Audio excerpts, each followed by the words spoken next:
Have you ever noticed how sorrow has a way of lingering long after the moment has passed?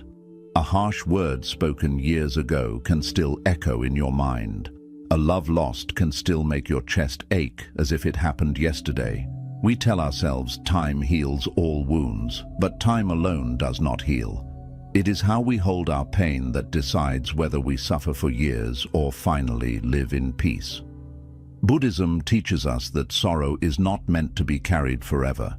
It is like smoke, meant to rise and vanish, not to be trapped in our lungs. Yet most of us breathe it in every day, replaying our suffering, owning it, feeding it, until it becomes part of who we are. But what if you could learn to let go? What if you could release every weight, every wound, every shadow, and finally live free? Today, I want to share with you powerful Buddhist lessons, so powerful that once you understand them, sorrow will never have the same hold over you again. 1. The river does not keep its wounds. Imagine standing by the side of a great river as it travels through valleys, mountains, and endless plains. Along its path, the river faces countless challenges. Sharp rocks slice into its current, storms pour heavy rains that overwhelm its banks, branches fall and break within it, and mud clouds its once clear waters. Yet, despite everything that happens to it, the river never clings to any of it. It does not hold a scar, it does not collect a memory of what harmed it, and it does not pause to complain about what it has endured.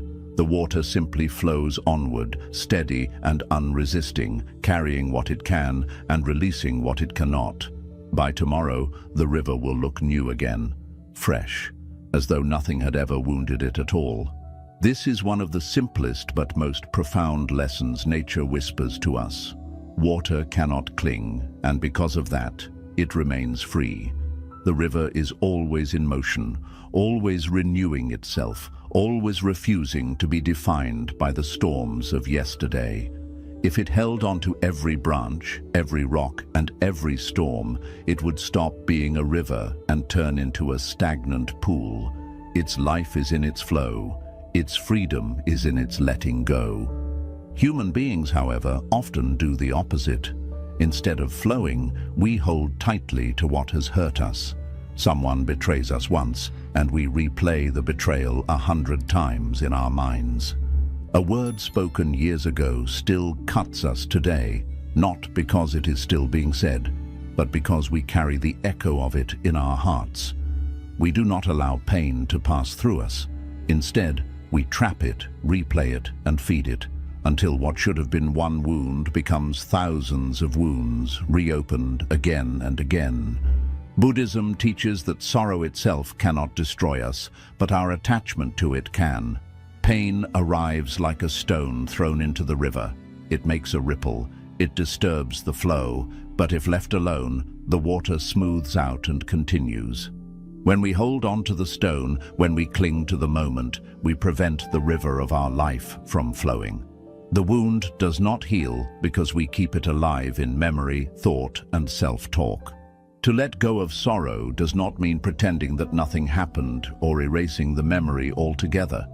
It means learning how to stop giving it power over you day after day. It means refusing to let the same moment harm you 1,000 times when it only needed to harm you once. When you let the wound become part of the flow, it transforms into wisdom. It becomes something that shaped your river, not something that blocked it. The river shows us that freedom lies not in clinging, but in moving. Just as water never allows the scars of yesterday to weigh it down, you too can choose not to let your past chain you. To live like water is to keep flowing. It is to recognize that life is movement, and pain becomes dangerous only when you trap it inside your heart. If you learn to let experiences pass through you the way a river lets storms pass through it, you will find that sorrow loses its grip and peace begins to flow as naturally as water rushing forward into the sea. 2. Suffering is the teacher you refuse to thank. When pain enters your life, the first reaction is often rejection. You ask yourself why this happened, why now, and why to you.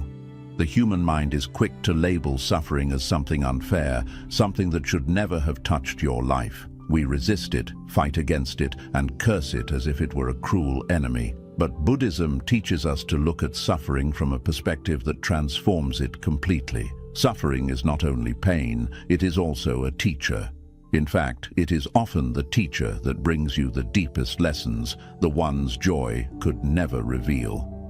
Think for a moment about your past. Reflect on the times when everything went smoothly, when success was easy, when relationships were filled with happiness, when life flowed without obstacles.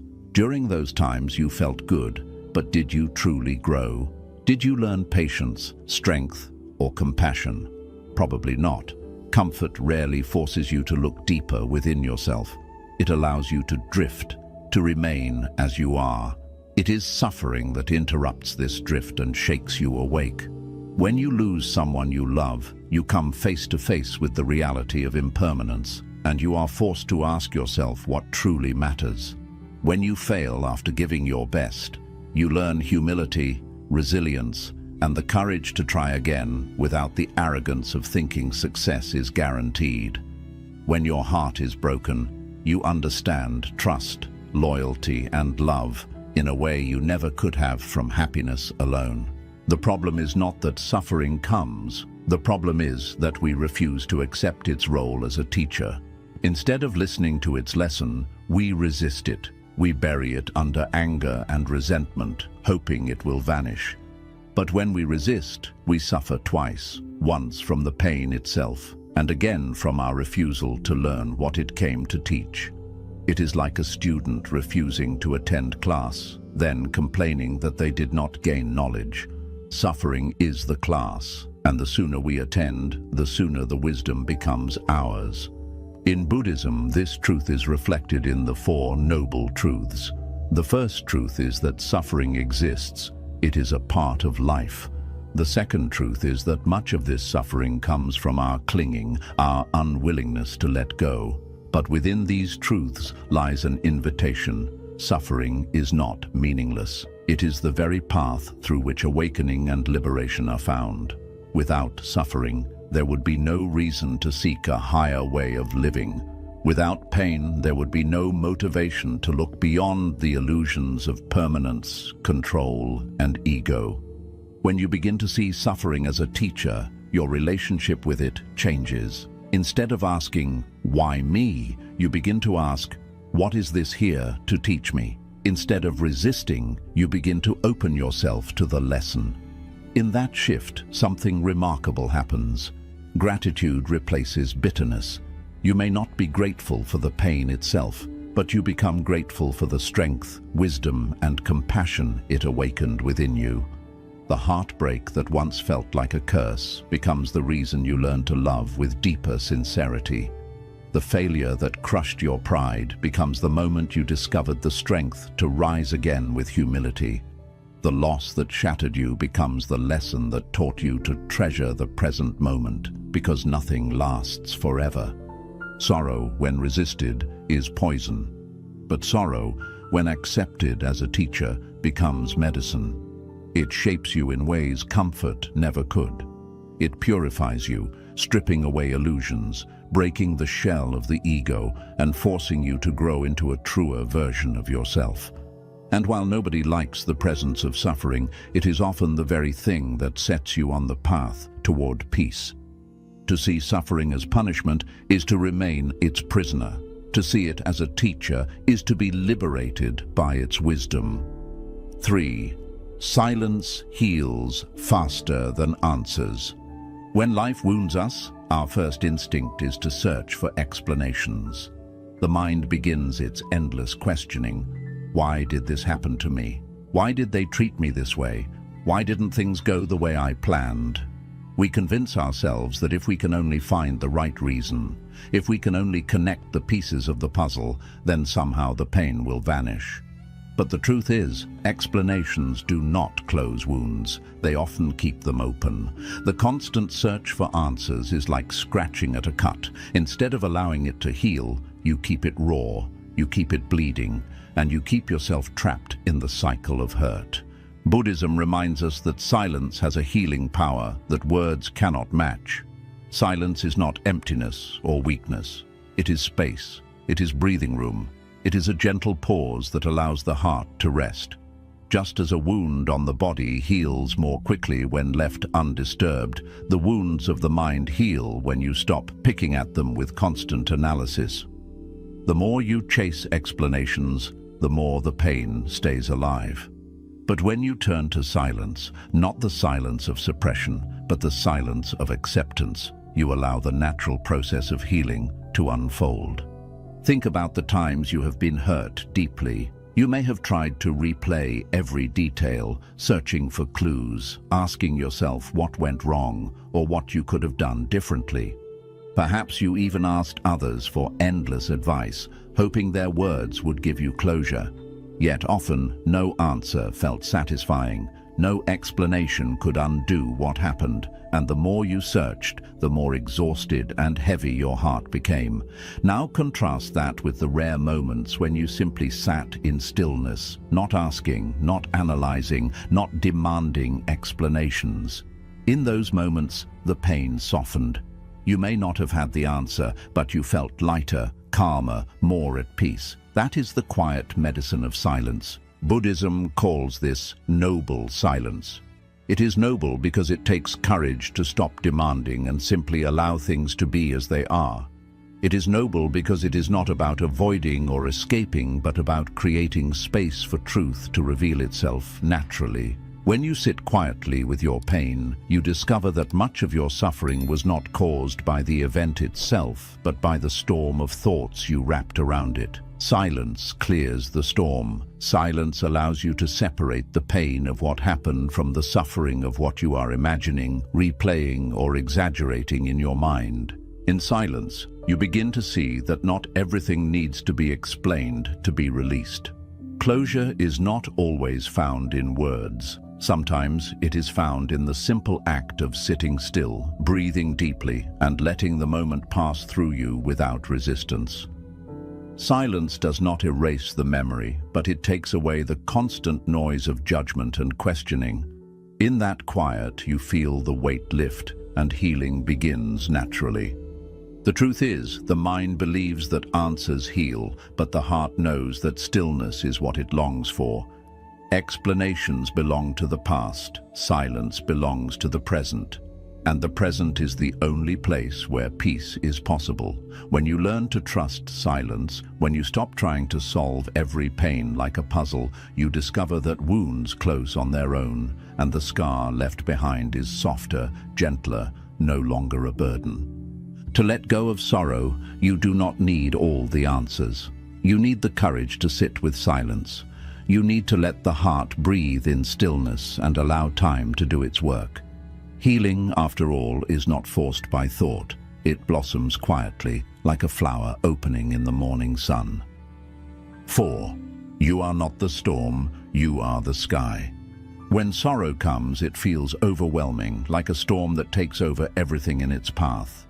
Your chest tightens, your mind becomes restless, and your heart feels as though it is drowning under dark clouds of grief, anger, or despair. In those moments, it is easy to believe that you are the storm itself, that you are broken, fragile, and consumed by suffering. But Buddhism teaches us something far more profound. You are not the storm. You are the sky in which the storm passes. Imagine looking up at the sky on a day filled with thunder and rain. The clouds may be heavy and dark, the lightning may flash violently, and the winds may roar as if they will last forever. But no matter how fierce the storm, it is temporary. It moves across the sky, it changes shape, it breaks apart, and eventually it drifts away. What remains constant is not the storm, but the vastness of the sky that holds it. The storm can never destroy the sky. It may cover it for a time, but the sky remains untouched, infinite, and unbroken. This is what your true nature is like. Your thoughts, emotions, and sorrows are storms that come and go, but beneath them lies something far greater. Your awareness, your consciousness, the vast and boundless sky of your being. The problem arises when you forget this truth and mistake yourself for the passing weather.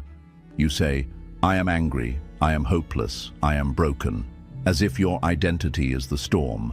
But the storm is not who you are, it is only something moving through you. Think of the times you felt overwhelmed by sadness or anger, and yet, days or months later, the feeling had faded.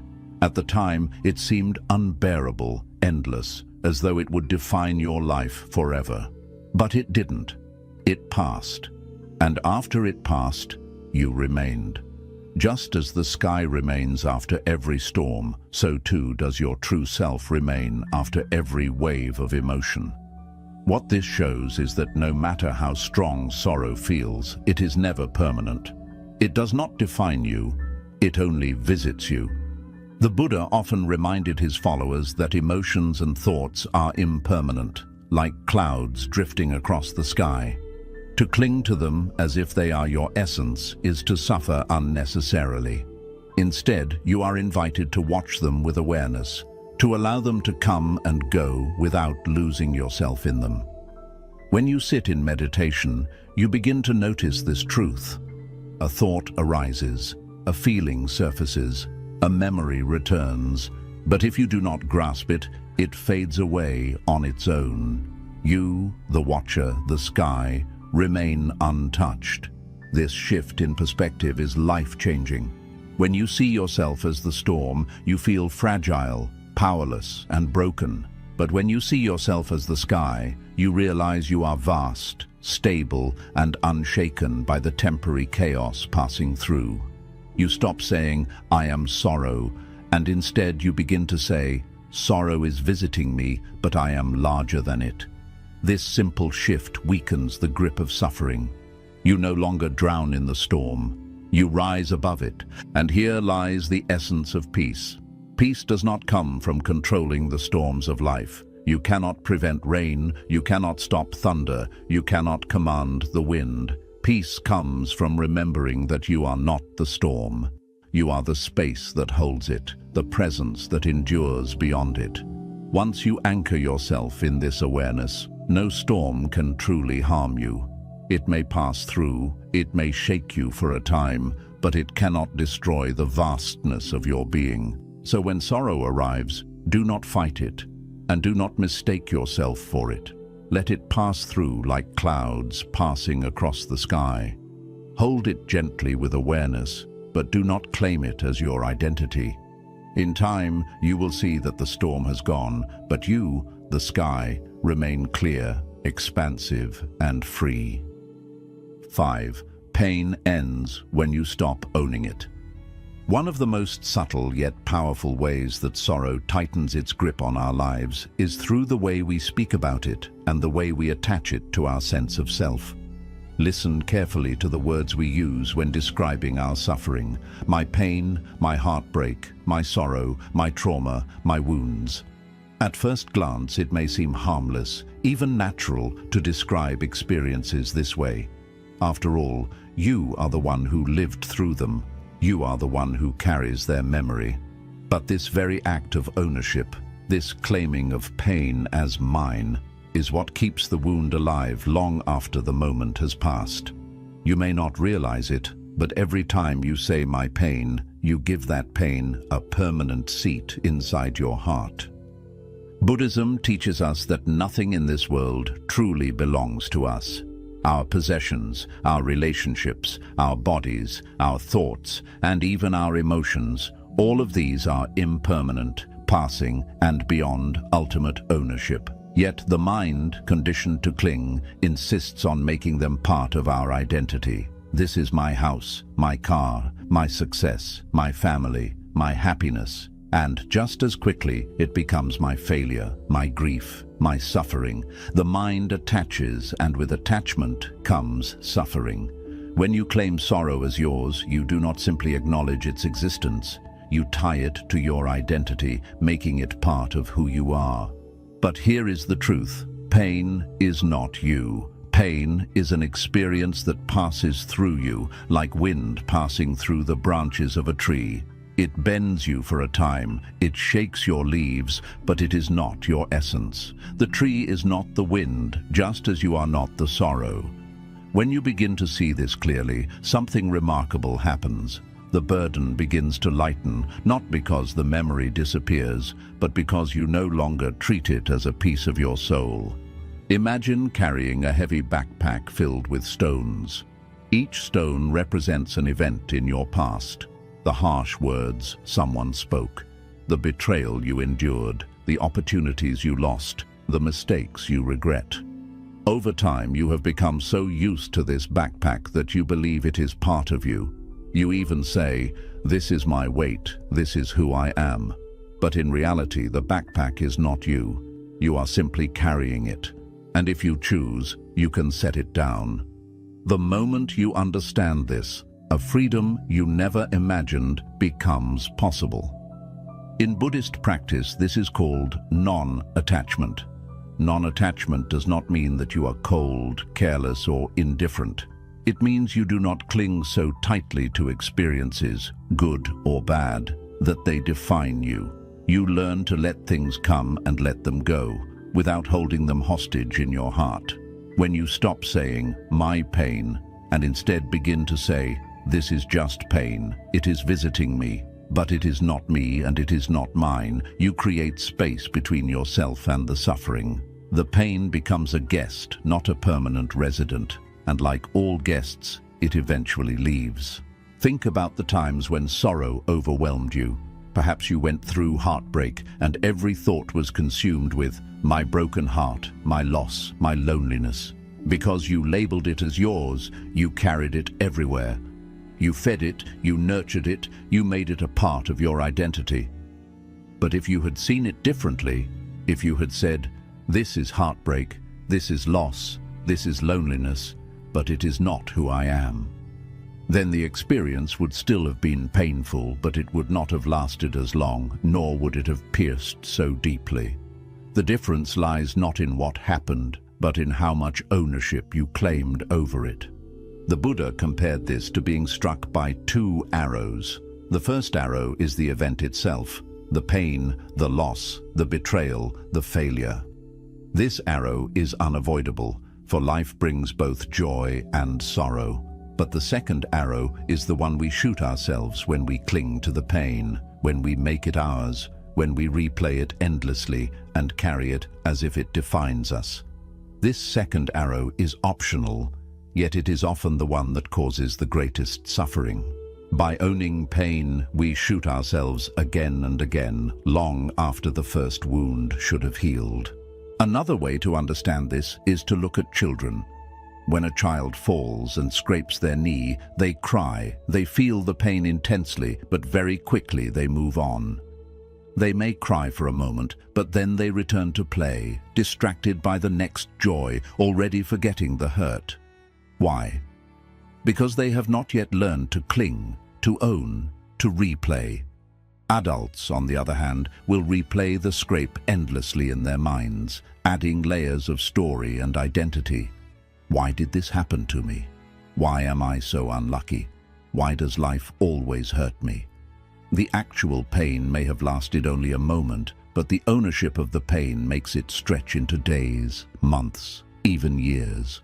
When you release ownership of pain, you also release the story you tell yourself about it. You stop building an identity around being the one who was wronged, the one who was betrayed, the one who failed. You stop introducing yourself to the world through your wounds. You stop reliving the same suffering because you stop claiming it as yours. And when the story fades, the suffering fades with it. This does not mean you ignore the pain or pretend it never happened. It means you recognize it for what it truly is. A passing state, an impermanent wave that comes and goes. By watching it without clinging, you transform your relationship with it. You become like a witness watching clouds move across the sky. The clouds may be dark and heavy, but they do not stain the sky. They pass, and the sky remains clear and vast. In the same way, sorrow may visit you, but it does not define you unless you let it. Buddhist meditation practices often emphasize this perspective. When sitting in meditation, you are encouraged to observe your thoughts and emotions without labeling them as mine. Instead of saying, "I am anxious," you say, "There is anxiety present." Instead of saying, "I am sad," you say, "Sadness is visiting." This subtle change in language creates a powerful shift in awareness. It reminds you that you are not the emotion. You are the space in which the emotion arises and fades. And once you understand this deeply, pain loses its hold. Freedom begins the moment you say, "This is just pain. It is not me. It is not mine. It is passing." The chain breaks, and suddenly you see how light you truly are when you are not carrying the unnecessary weight of ownership. The sorrow does not need to live inside you. It can visit and leave while you remain whole, steady, and free.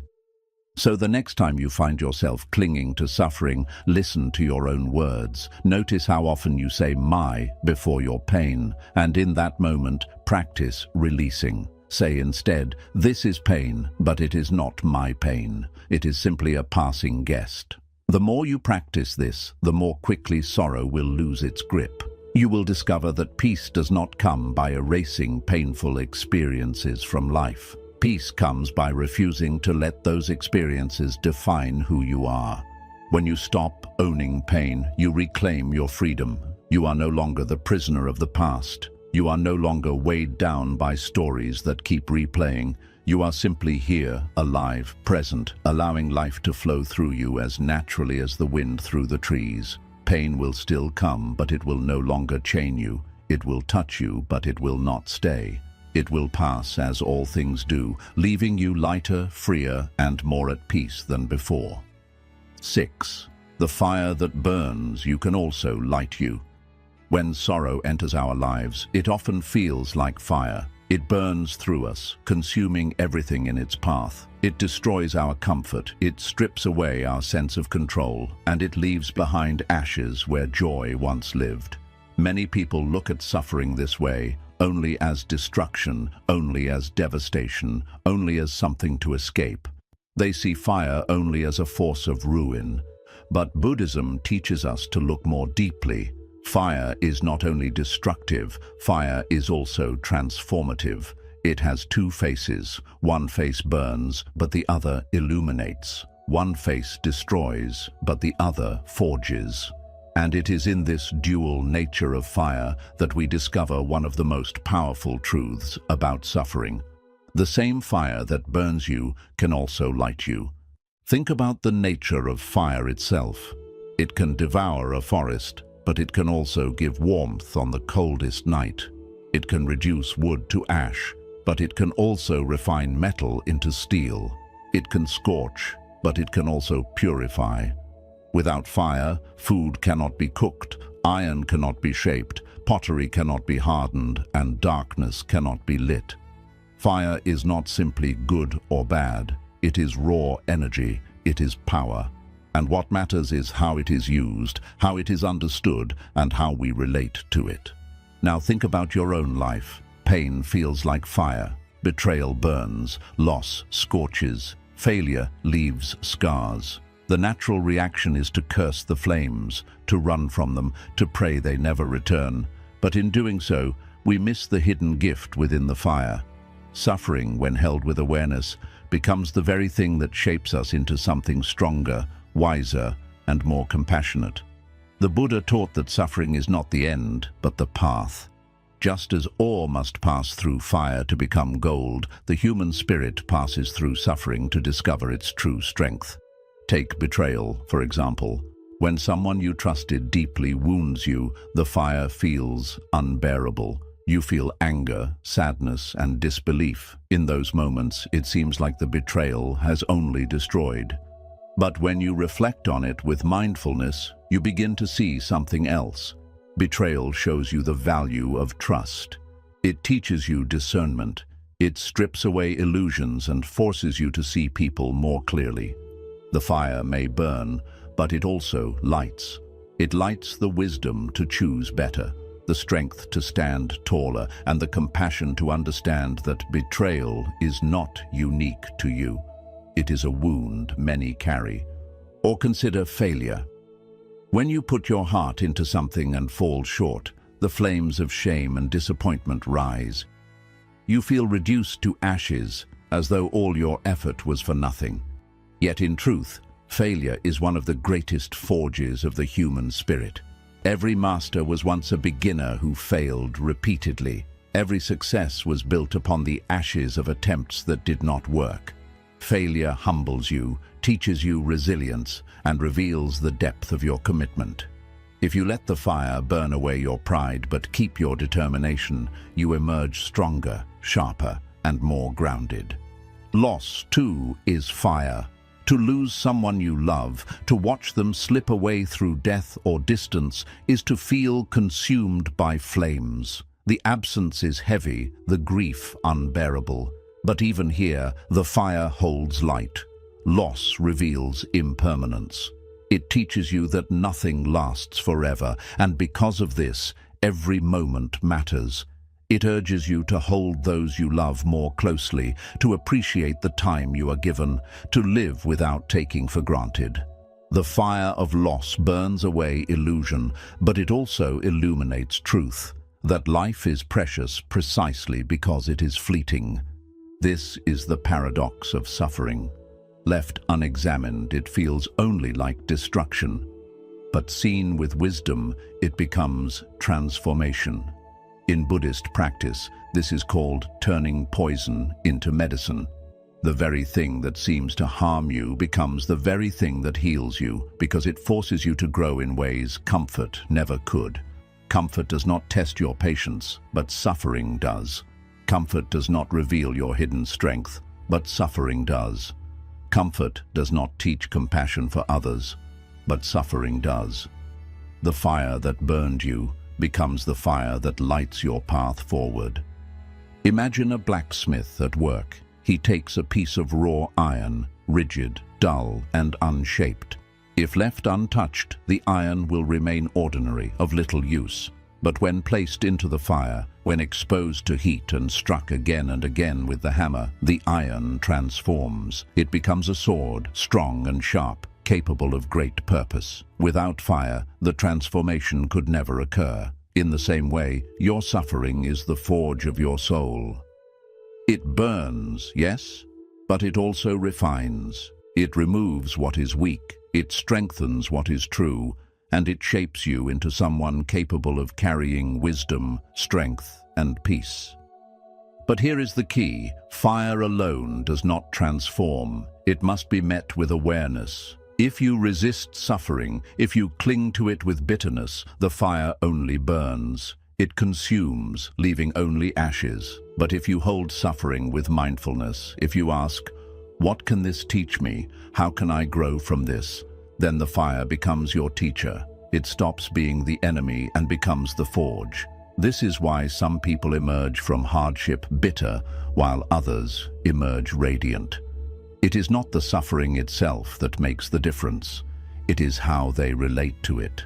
This is why Buddhism does not tell us to run from suffering or pretend it does not exist. Instead, it teaches us to face it with awareness, to hold it gently, and to see through its flames to the transformation it carries. The Buddha himself found enlightenment not by escaping suffering, but by sitting with it, understanding it, and transforming it. He discovered that fire need not destroy. It can illuminate the path to liberation. Think of the fire in your own life. Perhaps you went through heartbreak that seemed unbearable. Perhaps you failed at something you thought defined you. Perhaps you lost someone whose absence left you feeling empty. In those moments, it was natural to see the fire only as pain. But now, with time and reflection, can you see how it shaped you? Did it not teach you resilience, patience, compassion, or wisdom? Did it not light some part of your path, even if the light came slowly and quietly? Every flame that once seemed to destroy you also carried within it the power to reveal you. When you change the way you see suffering, you stop fearing it.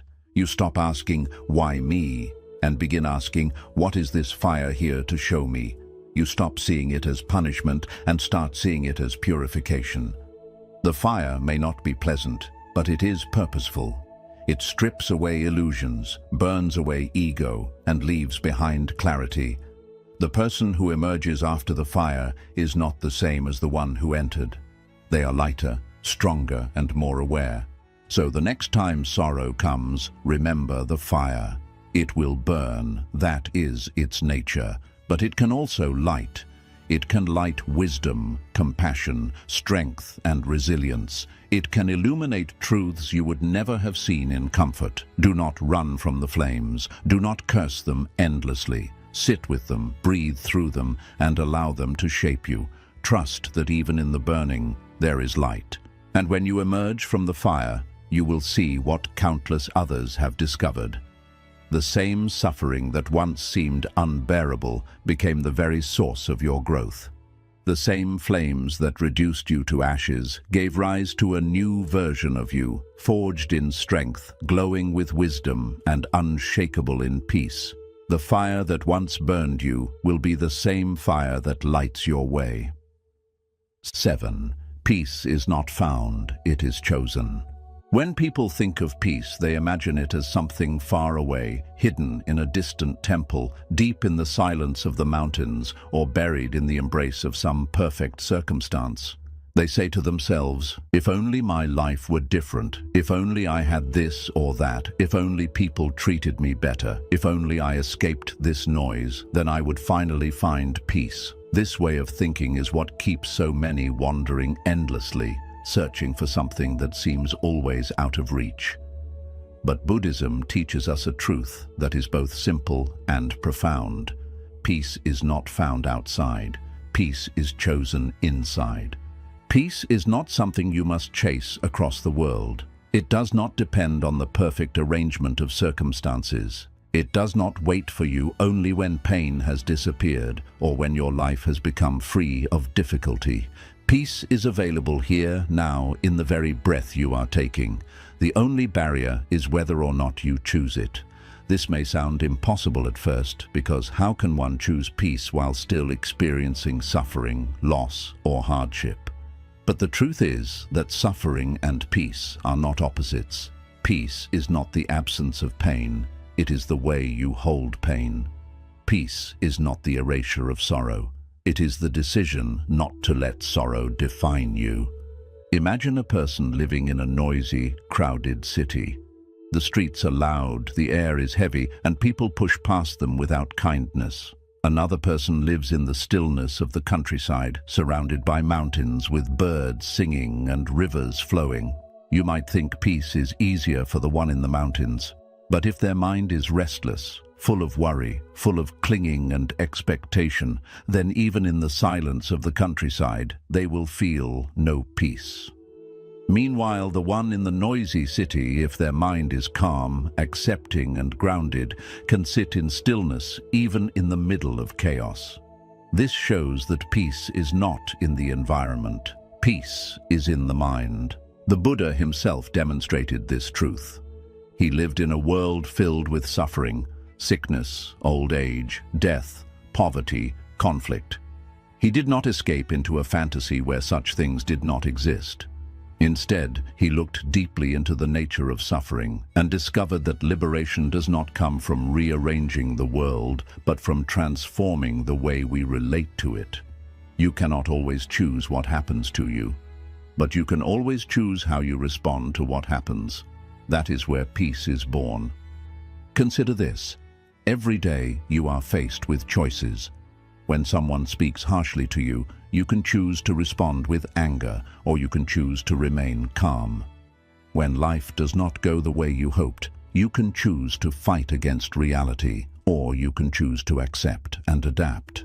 When sorrow arrives, you can choose to cling to it, replaying it endlessly, or you can choose to let it pass through you like clouds across the sky.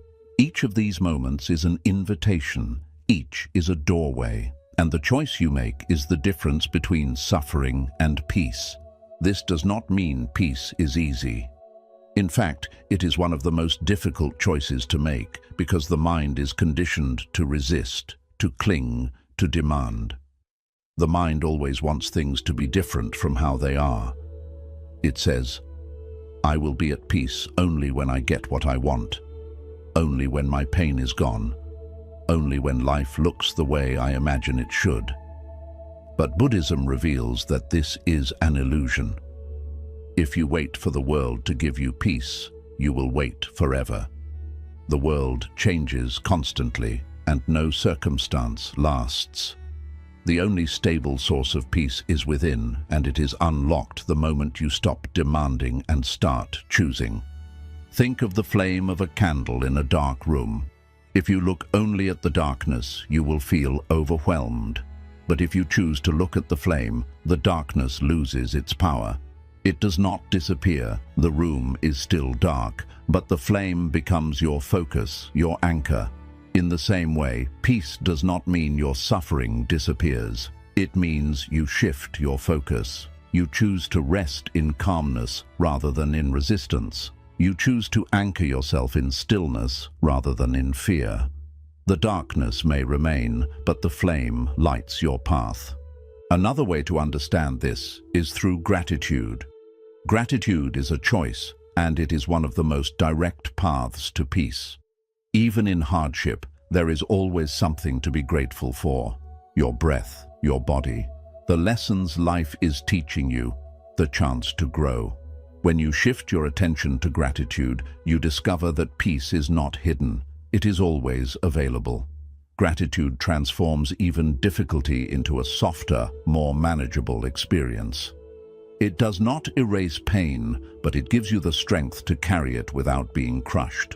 When the Buddha said, "The mind is everything.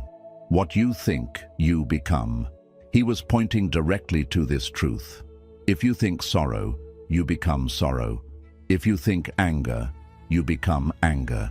But if you think peace, if you cultivate calm, compassion, and acceptance, then you become peace itself.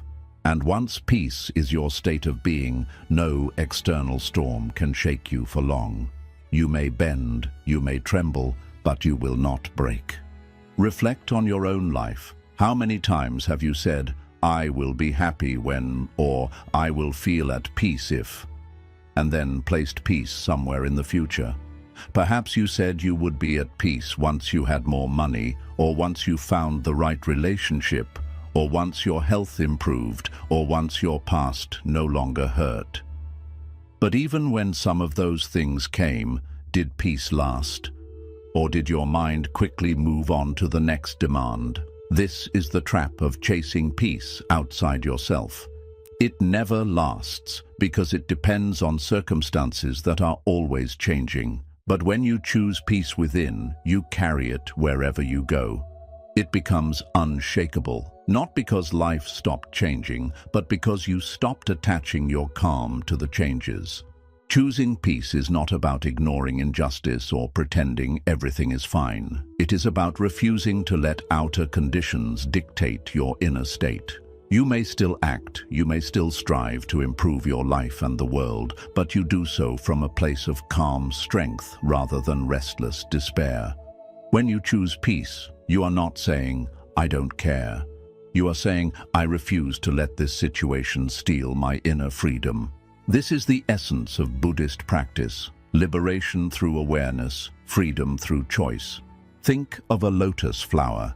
It grows in muddy water, surrounded by dirt and filth, yet it rises above the surface untouched, blooming with beauty and purity. The lotus does not wait for the water to be clean before it grows. It chooses to rise even in the mud. In the same way, you do not need to wait for life to become perfect before choosing peace. You can bloom now, even in hardship, because peace is not in the mud or in the water. It is in your choice to rise above them. So, the next time sorrow knocks on your door, remember this: you have a choice. You can choose to invite it in and let it take over your home, or you can choose to acknowledge its presence, but keep your inner space clear. You can choose to feed it with endless thoughts, or you can choose to let it pass. You can choose to wait endlessly for the world to give you peace, or you can choose peace right now, in this very breath.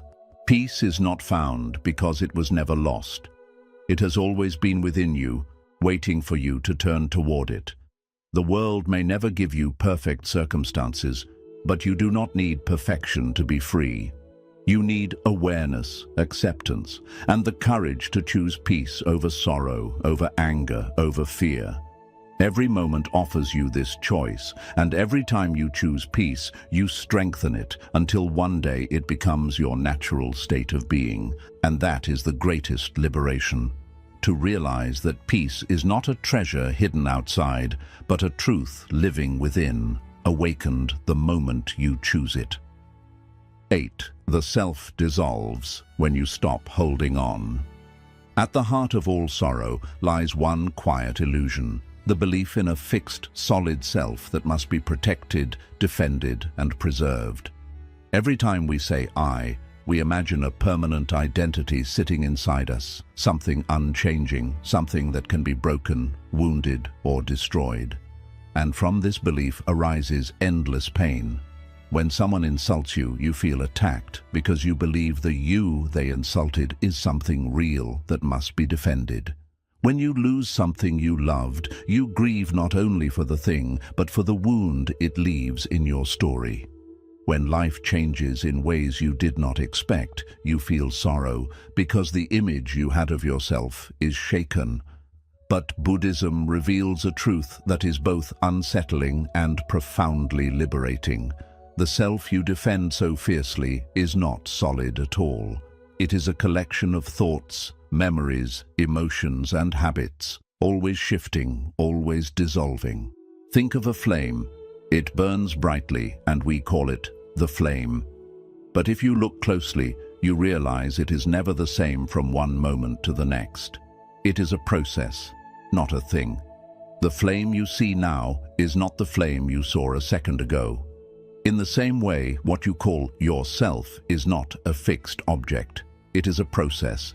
Thoughts arising, feelings fading, memories appearing, desires shifting.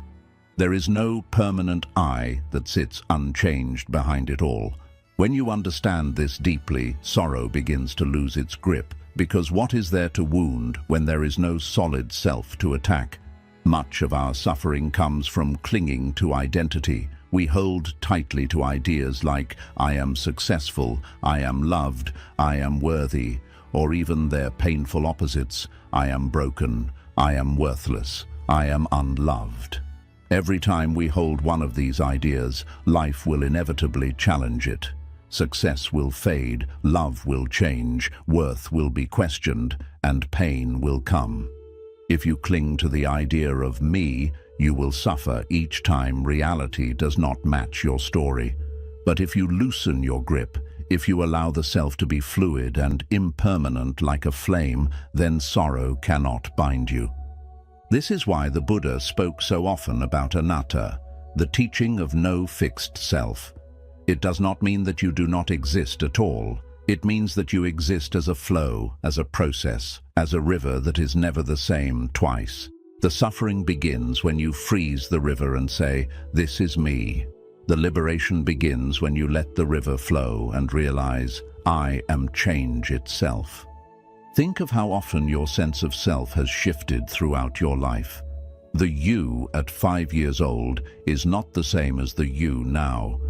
Your thoughts, your body, your desires, your fears, all of them have transformed countless times, and yet you call both versions me. Which one is the real you? The answer is neither. They are simply expressions of the flow of life. When you cling to one identity, whether joyful or painful, you chain yourself to suffering. When you let go, you discover that peace comes not from protecting the self, but from dissolving it. Now consider sorrow itself. When grief enters, you say, I am grieving. When anger comes, you say, I am angry. But these are not who you are. They are simply passing states.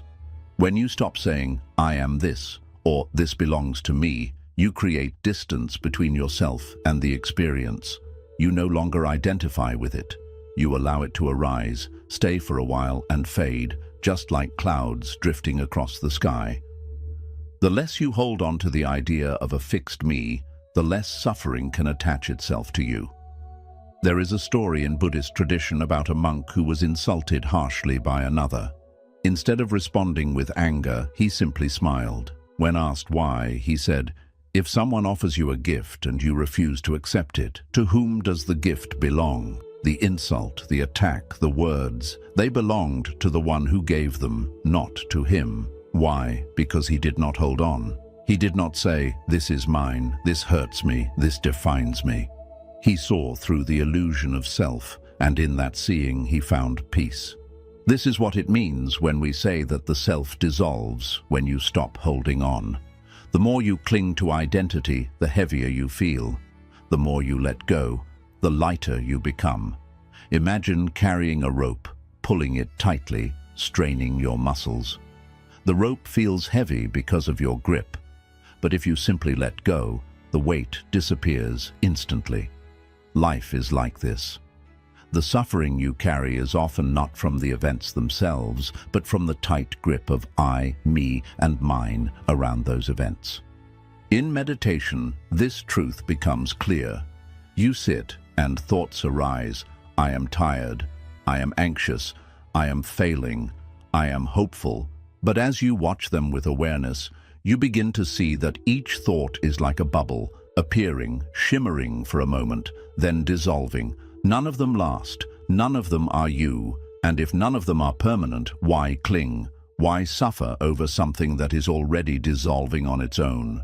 When you see this, peace begins to bloom.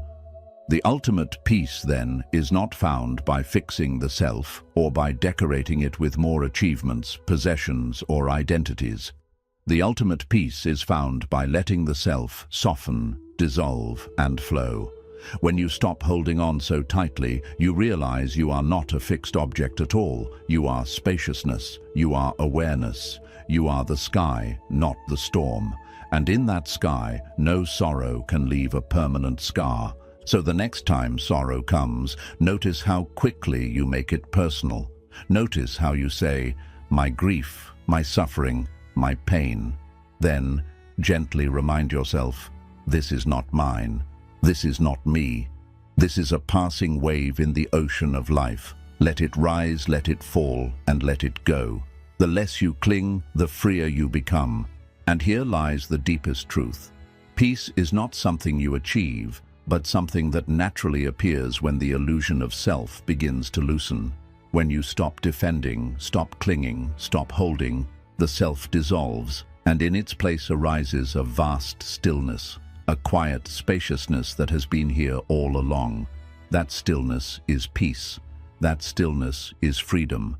That stillness is who you truly are, once the chains of me and mine are finally released. 9. Freedom begins. When you stop demanding life to be different. One of the deepest roots of human sorrow is not the pain of what happens, but the endless demand that life should be something other than what it is. Every day, in small and large ways, we argue with reality. We wake up and wish the day were easier. We lose something and insist that it should have stayed. We meet with failure and demand that success should have been guaranteed. This constant battle with what is becomes an invisible weight on the heart, a chain that binds us to restlessness, disappointment, and grief. Buddhism teaches us a liberating truth. Freedom does not come when life becomes perfect. Freedom begins the moment you stop demanding life to be different and instead learn to meet life exactly as it is. Consider how often sorrow is tied to resistance. A person falls ill, and beyond the physical pain of the illness, they suffer from thoughts like, "Why me? This should not be happening. I don't deserve this." The event itself is one arrow, but the resistance to the event is the second arrow, the one we shoot into ourselves. A relationship ends and the loss hurts, but what multiplies the sorrow is the constant demand that it should not have ended, that it should have lasted forever. Failure arrives, and instead of accepting it as part of growth, the mind screams, "This should not have happened to me. Life is unfair, and so the fire of resistance burns hotter than the event itself. The Buddha once compared this resistance to being dragged by a river while clutching desperately to a rock. The water pulls, your arms ache, your body struggles, and yet you refuse to let go because you are convinced the rock should save you. But the river keeps moving, and the harder you resist, the more you suffer. True freedom, he taught, is like releasing the rock. You still float down the river, but without the struggle, without the fight. You flow with what is, instead of exhausting yourself by demanding that the river stop. Think of your own life. How many of your sorrows are born not from what happened, but from your refusal to accept it? How often do you replay the words, "It shouldn't be this way," and in doing so, you keep yourself trapped in pain long after the event has passed?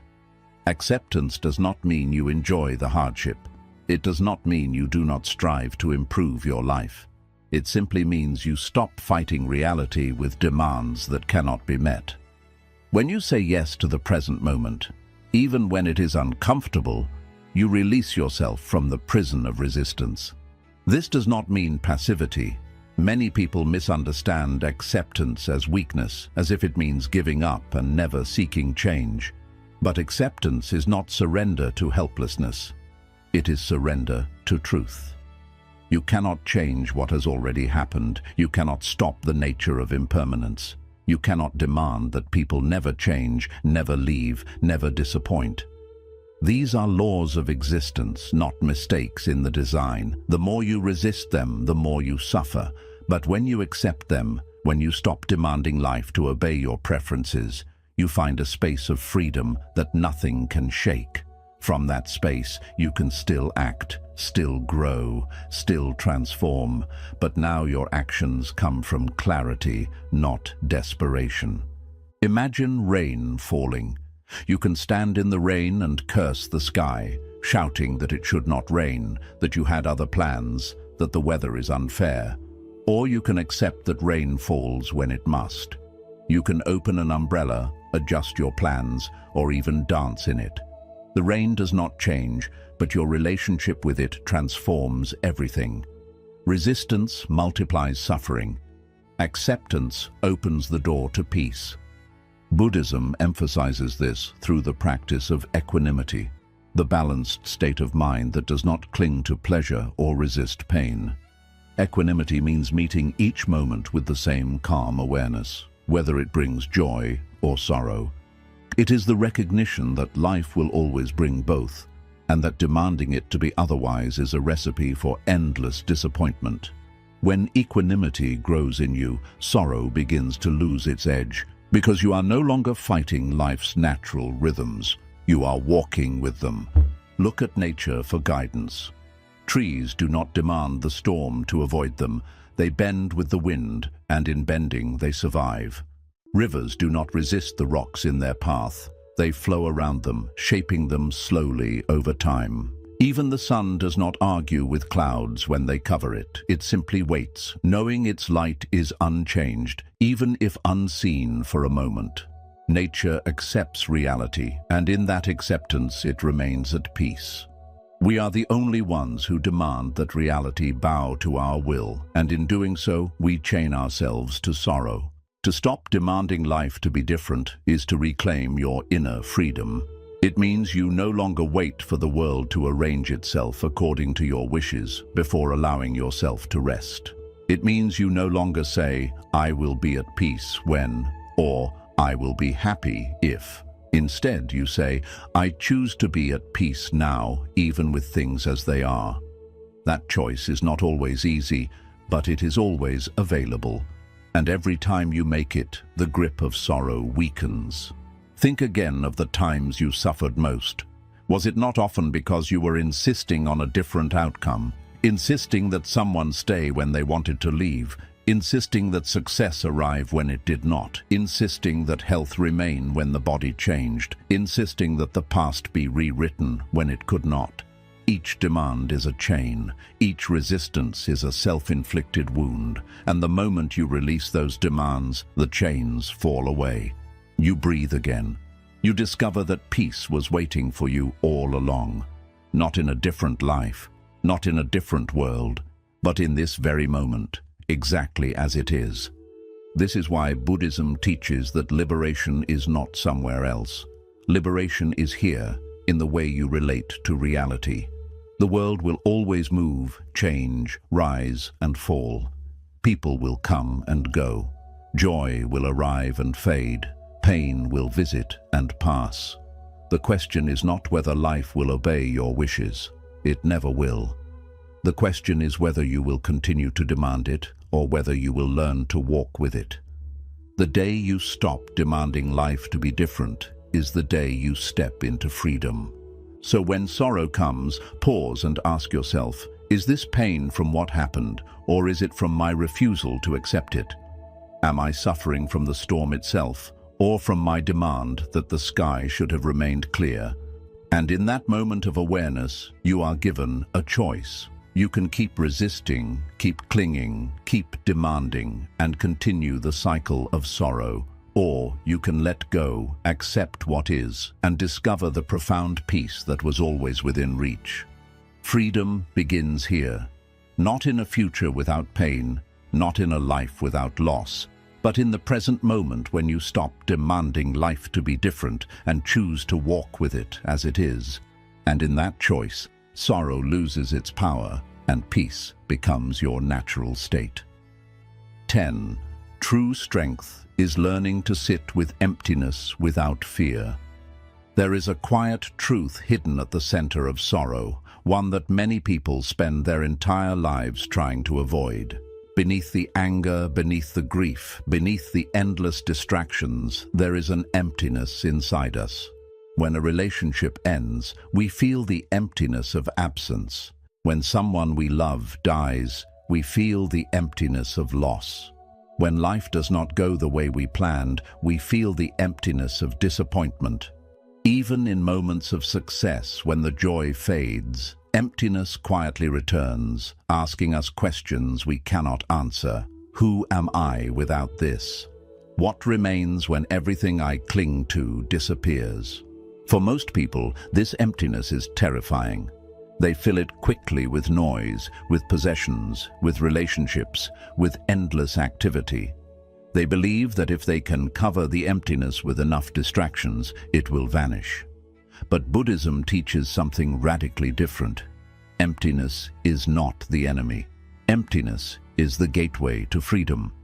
True strength is not found in filling the emptiness, but in learning to sit with it, to see it clearly, and to realize that it is not darkness, but spaciousness. It is not a void to be feared, but the very space in which peace arises. Think of the sky again. The clouds may move, storms may come and go, but what makes the sky vast is its emptiness. Without emptiness, the clouds could not move, the birds could not fly, the sun could not shine. Emptiness is not a lack, it is the condition for possibility. In the same way, the emptiness within you is not the absence of meaning, but the space in which meaning is born. When you stop fearing it, you begin to see that emptiness is freedom. It is the reminder that you are not bound to any fixed identity, not chained to any possession, not trapped by any single story. When sorrow arrives, much of the pain comes not just from the event itself, but from the emptiness it reveals. A loved one leaves, and you feel the emptiness in your chest. A dream fails, and you feel the emptiness of direction. Loneliness creeps in, and you feel the emptiness of connection. Your first reaction is to run, to fill the space as quickly as possible, to cover the hollow feeling with something, anything. But the more you run, the more the emptiness grows, because it is not meant to be filled. It is meant to be understood. The Buddha spoke often of shunyata, the teaching of emptiness. This does not mean nothingness. It means that all things are empty of a fixed, permanent essence. They arise through causes and conditions. They exist for a time, and then they fade. Nothing is solid, nothing is unchanging, nothing is yours to hold forever. At first, this seems frightening. If nothing is permanent, what can you rely on? But when you look deeper, you realize this truth is the source of freedom. If nothing is fixed, then nothing can imprison you. If everything is in motion, then pain itself cannot last. If all things are empty, then you too are spacious, free, and unbound. Learning to sit with emptiness is like learning to sit by the ocean at night. At first, the vast darkness feels overwhelming. The waves are loud, the horizon disappears, and you feel small and alone. But as you sit longer, your fear begins to soften. You notice the rhythm of the waves, the sparkle of the stars above, the endless expanse that surrounds you. What once felt frightening now feels peaceful, even sacred. The same is true of emptiness within. The more you sit with it, the less it feels like a void, and the more it feels like a space of calm, a reminder that you are not trapped by anything you thought defined you. Think of the times in your life when emptiness forced you to grow. When you lost someone, you discovered compassion for others who also know loss. When you failed, you discovered strength you did not know you had. When you felt alone, you discovered the value of your own presence. The emptiness did not destroy you, it revealed you. It stripped away illusions and left you with what was essential. In that way, emptiness was not a curse, but a teacher. Yet many people continue to fear emptiness because they mistake it for loneliness or meaninglessness. They believe that if they sit quietly with themselves, they will only find sadness. But this is only because they have not yet learned to look deeply. Emptiness is not sadness. Emptiness is the quiet space where sadness, joy, love, and every other feeling come and go. It is the canvas of life, not the paint. To confuse the two is to miss the beauty of what emptiness truly is. In meditation, this becomes clear. As you sit in silence, thoughts begin to fade. Emotions rise and dissolve, and slowly you begin to touch the spaciousness beneath them. At first, the mind resists. It wants to fill the silence with noise, to escape the vastness it does not understand. But with practice, the fear softens, and the emptiness begins to feel like home. You discover that in emptiness, there is nothing to defend, nothing to chase, nothing to cling to. There is only presence, only awareness, only peace. True strength, then, is not measured by how much you can hold on to, but by how much you can let go. It is not measured by how full your life appears, but by how calmly you can sit in the spaces where nothing seems to remain. When you no longer fear emptiness, sorrow loses its sharpness, because you understand that loss is only the return to spaciousness. What leaves was never truly yours. It was only passing through. And what remains is the vastness of your awareness, untouched and free. Imagine holding a cup of water tightly in your hand. If you grip too hard, the water spills out, leaving you with nothing but strain. But if you relax your grip, the water rests easily in your palm. Life is like this. The more you cling, the more sorrow spills into your heart. The more you soften, the more peacefully you can hold what comes without fear of emptiness when it goes. So the next time you feel emptiness inside, after loss, after disappointment, after sorrow, do not rush to cover it. Do not fear it. Sit with it. Breathe into it. See it not as a void, but as space. Space where healing can arise. Space where peace can bloom. Space where your true self can expand beyond all the small identities you once clung to. In time, you will see that emptiness was never the enemy. It was the doorway to freedom, the doorway to peace, the doorway to the vast stillness that has always been within you. True strength is not conquering the emptiness, but embracing it, sitting quietly within it, and realizing that it is not emptiness at all.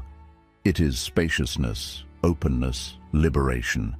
And in that realization, sorrow dissolves, because what once felt like a void becomes the very ground of peace itself.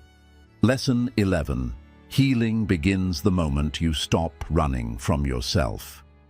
11. Healing begins the moment you stop running from yourself. If you look closely at the way most people live, you will notice something subtle yet powerful. Almost everything they do is a form of running. Some run toward distractions, some run toward achievements, some run toward relationships, some even run toward spiritual practices. Not out of peace, but out of a desperate need to escape the quiet discomfort within themselves. They are not at ease sitting alone. They are not comfortable facing their own thoughts. They cannot bear the silence of their own company. And so they run, endlessly, restlessly, wearing different masks, but always driven by the same hidden fear. What will I find if I stop and face myself? Buddhism teaches that this running is the root of much of our suffering. For when you are always running, you never heal. You never allow your wounds to breathe. You never give yourself the space to understand what truly lives in your heart. Instead, you cover it with layers of distraction, layers of noise, layers of denial. But like a wound hidden under dirty bandages, the pain festers, growing deeper the more you refuse to face it. Healing does not begin when you escape yourself. Healing begins the moment you stop running and dare to sit quietly with what is inside. Think about how often we blame the outer world for our sorrow. We say, I am unhappy because of this person, because of this job, because of this situation. And while it is true that circumstances affect us, the deeper truth is that much of our pain comes from the way we resist ourselves. A person can live in comfort and still feel restless because they are not at peace within. Another can live with hardship and yet radiate calm because they have learned to sit with themselves without fear. The difference is not in what they have, but in how willing they are to face their own inner world. The Buddha himself discovered this truth under the Bodhi tree. After years of searching, after practicing with teachers, after punishing his body with extreme practices, he realized that the path to liberation was not outside but within. He sat still, unmoving, facing the entirety of his mind, the desires, the fears, the illusions, the attachments, and by not running from them, he understood them. In that deep stillness, he awakened. His example shows us that the courage to stop running from ourselves is the very foundation of healing and peace. What does it mean to stop running from yourself? It means allowing your pain to surface instead of burying it under endless distractions. It means sitting with your loneliness without immediately reaching for noise, screens, or company.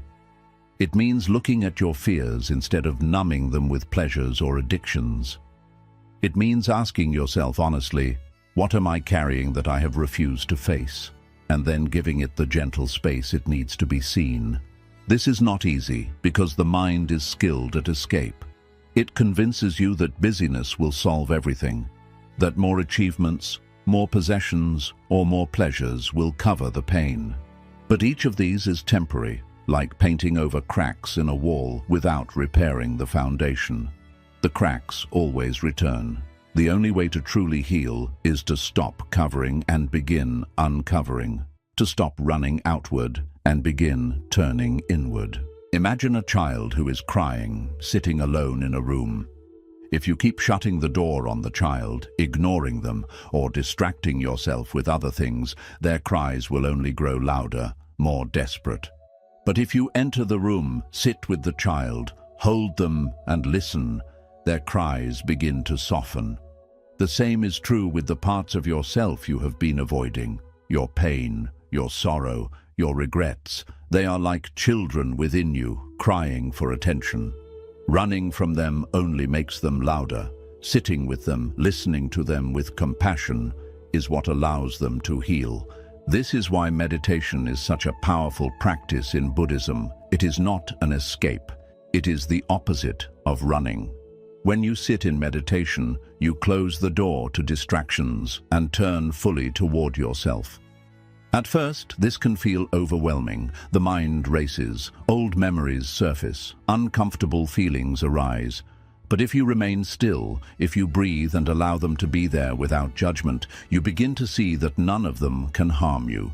They are like clouds passing through the sky of your awareness. By not running, you discover that the monsters you feared within yourself are not monsters at all. They are simply parts of you that needed acceptance. Healing begins in that moment of acceptance. You do not need to solve everything at once. You do not need to erase your past or force your emotions to disappear.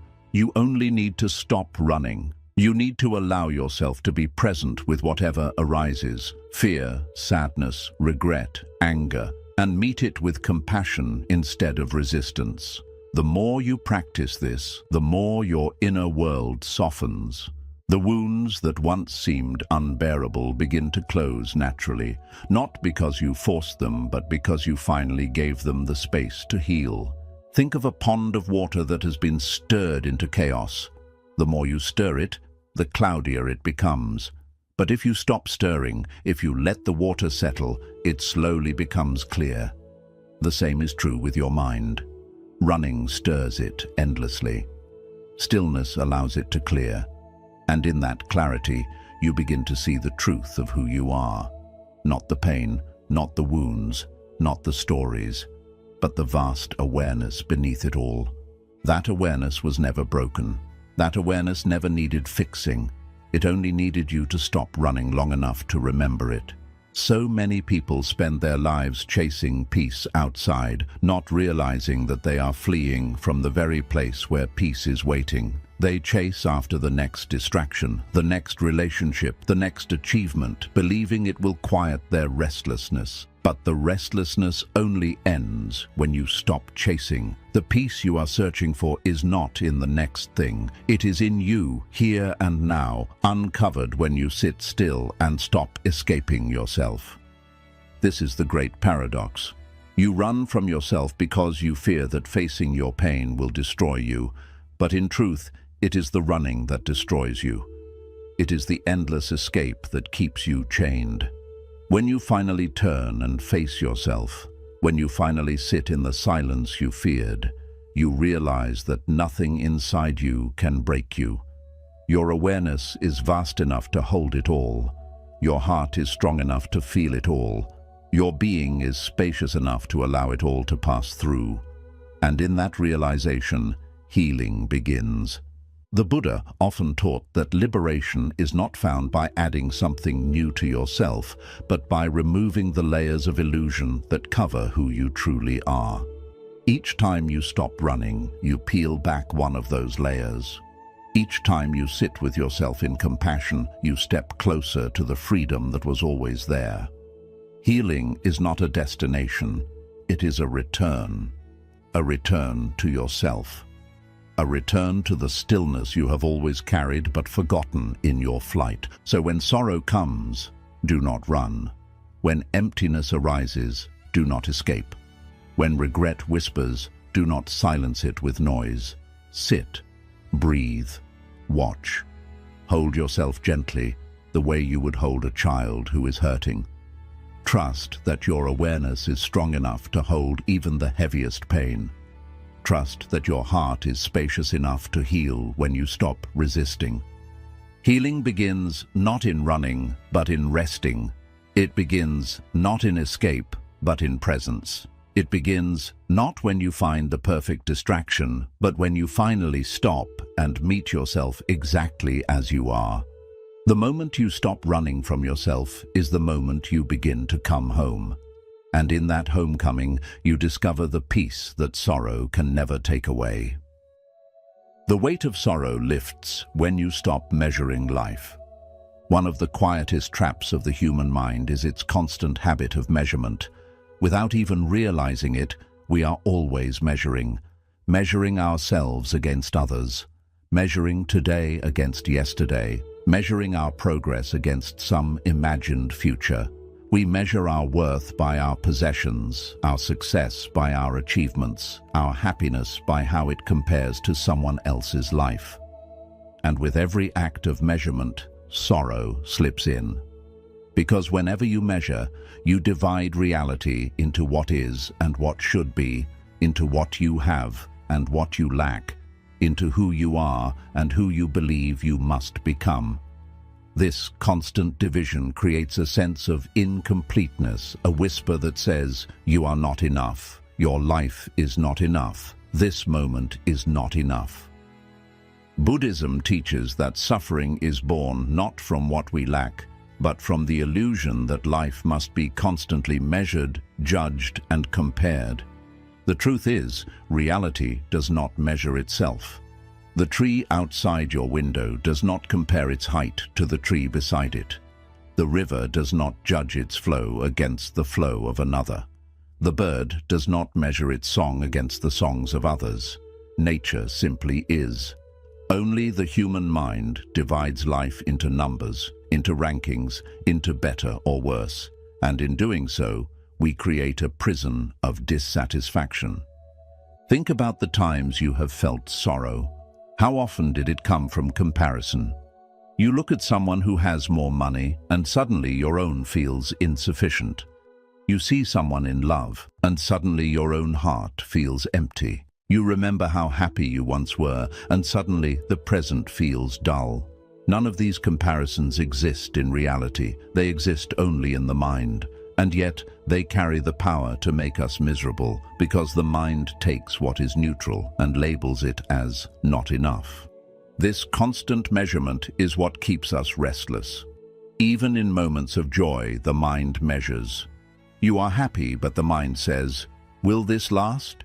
Is this as good as it could be? Could I have more? And so the joy fades. Not because it ended naturally, but because the measuring mind dissolved it before it could ripen. The weight of sorrow lies not in life itself, but in this endless scale we carry, weighing every moment against another, never allowing ourselves to rest in what is. The Buddha spoke of this in the teaching of craving and aversion.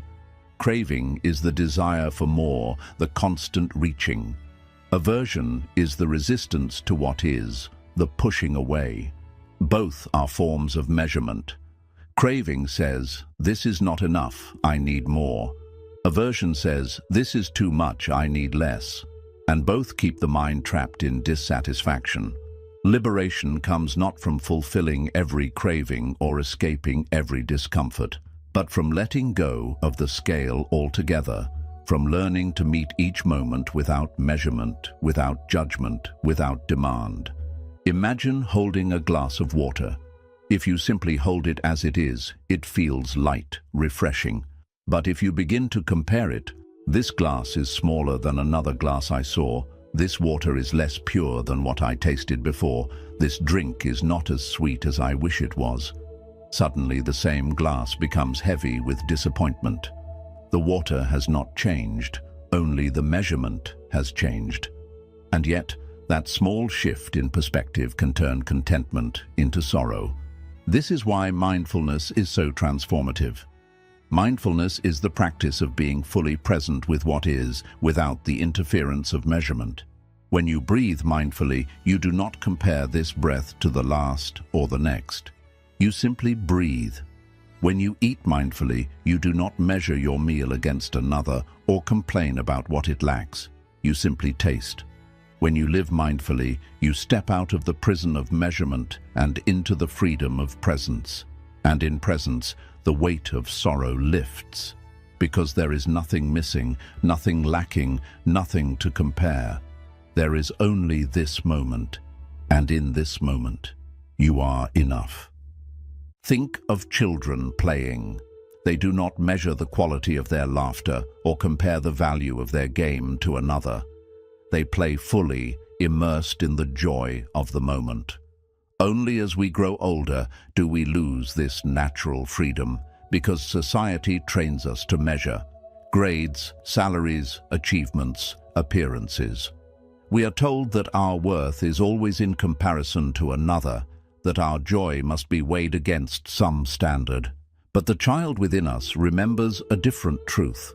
Joy does not come from measurement, it comes from presence. Consider also how we measure ourselves against time. We say, by this age, I should have achieved this. By now, I should be further along.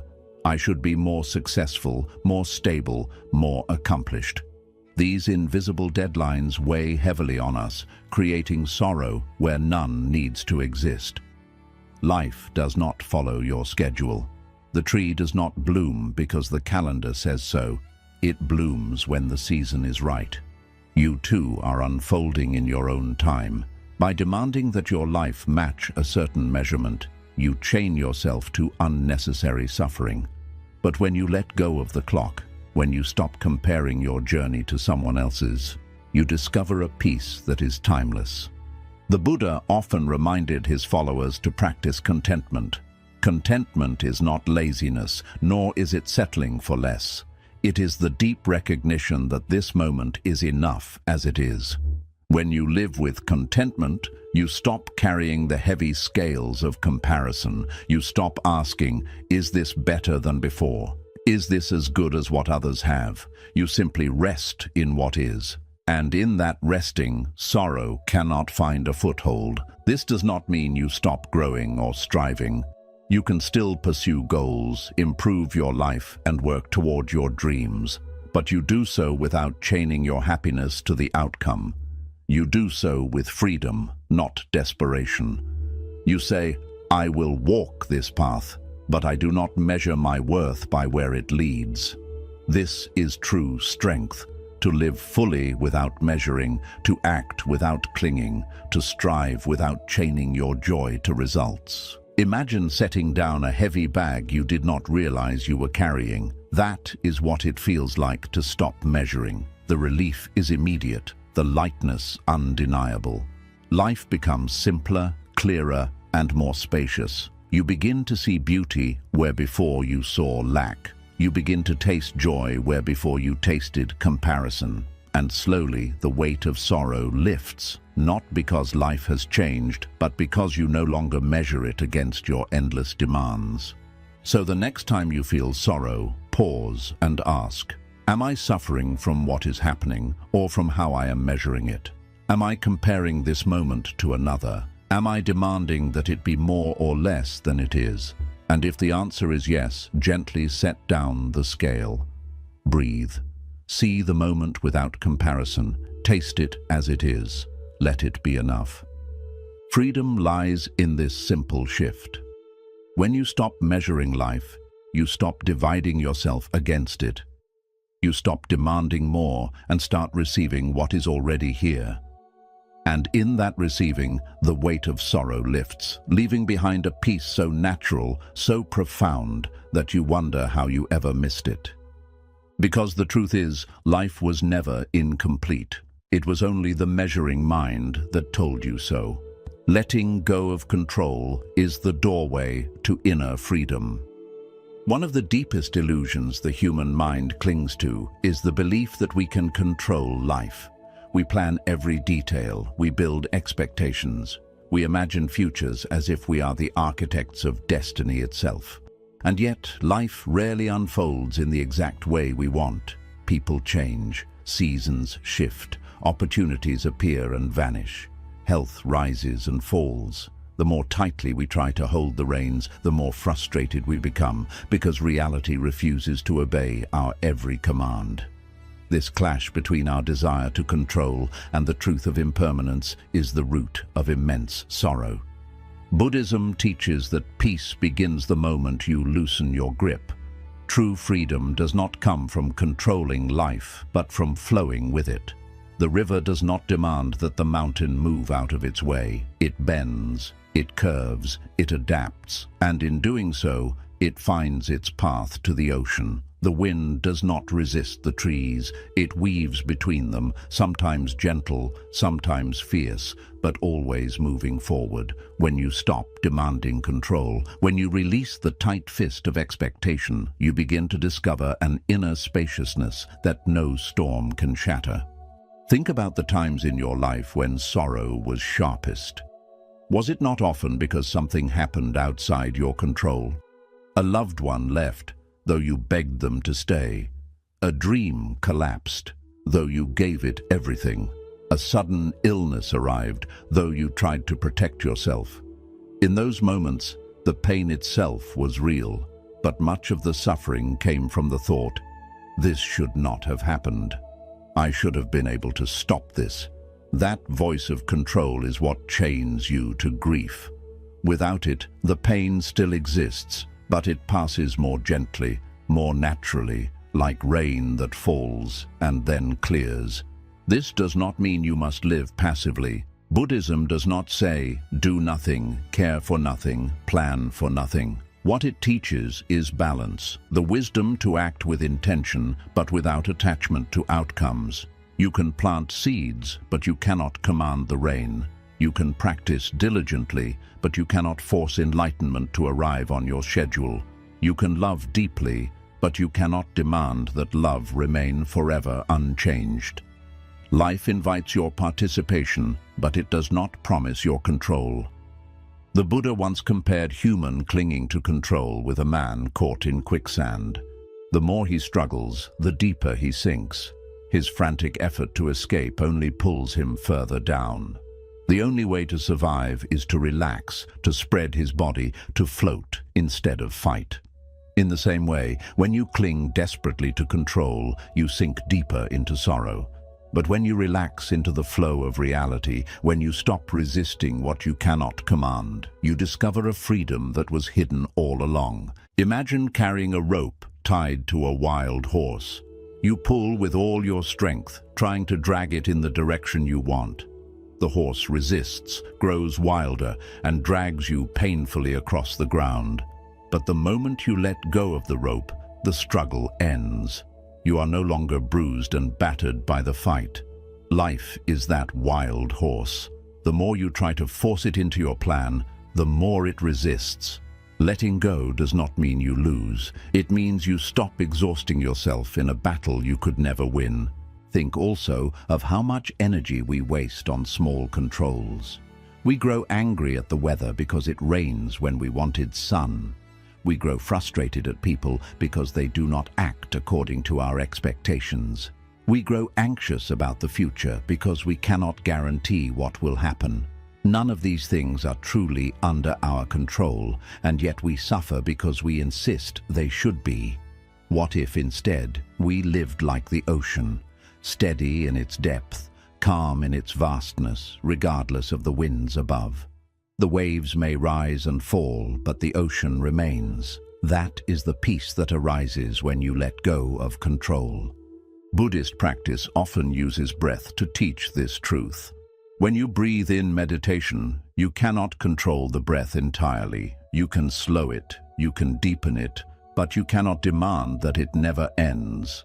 Each breath arises, stays for a moment, and dissolves. If you cling to the inhale, refusing to exhale, you suffocate. If you cling to the exhale, refusing to inhale, you starve. Only when you allow the natural rhythm of breath, in, out, rise, fall, do you feel calm and alive. Life itself is like this. To cling is to suffocate. To let go is to live.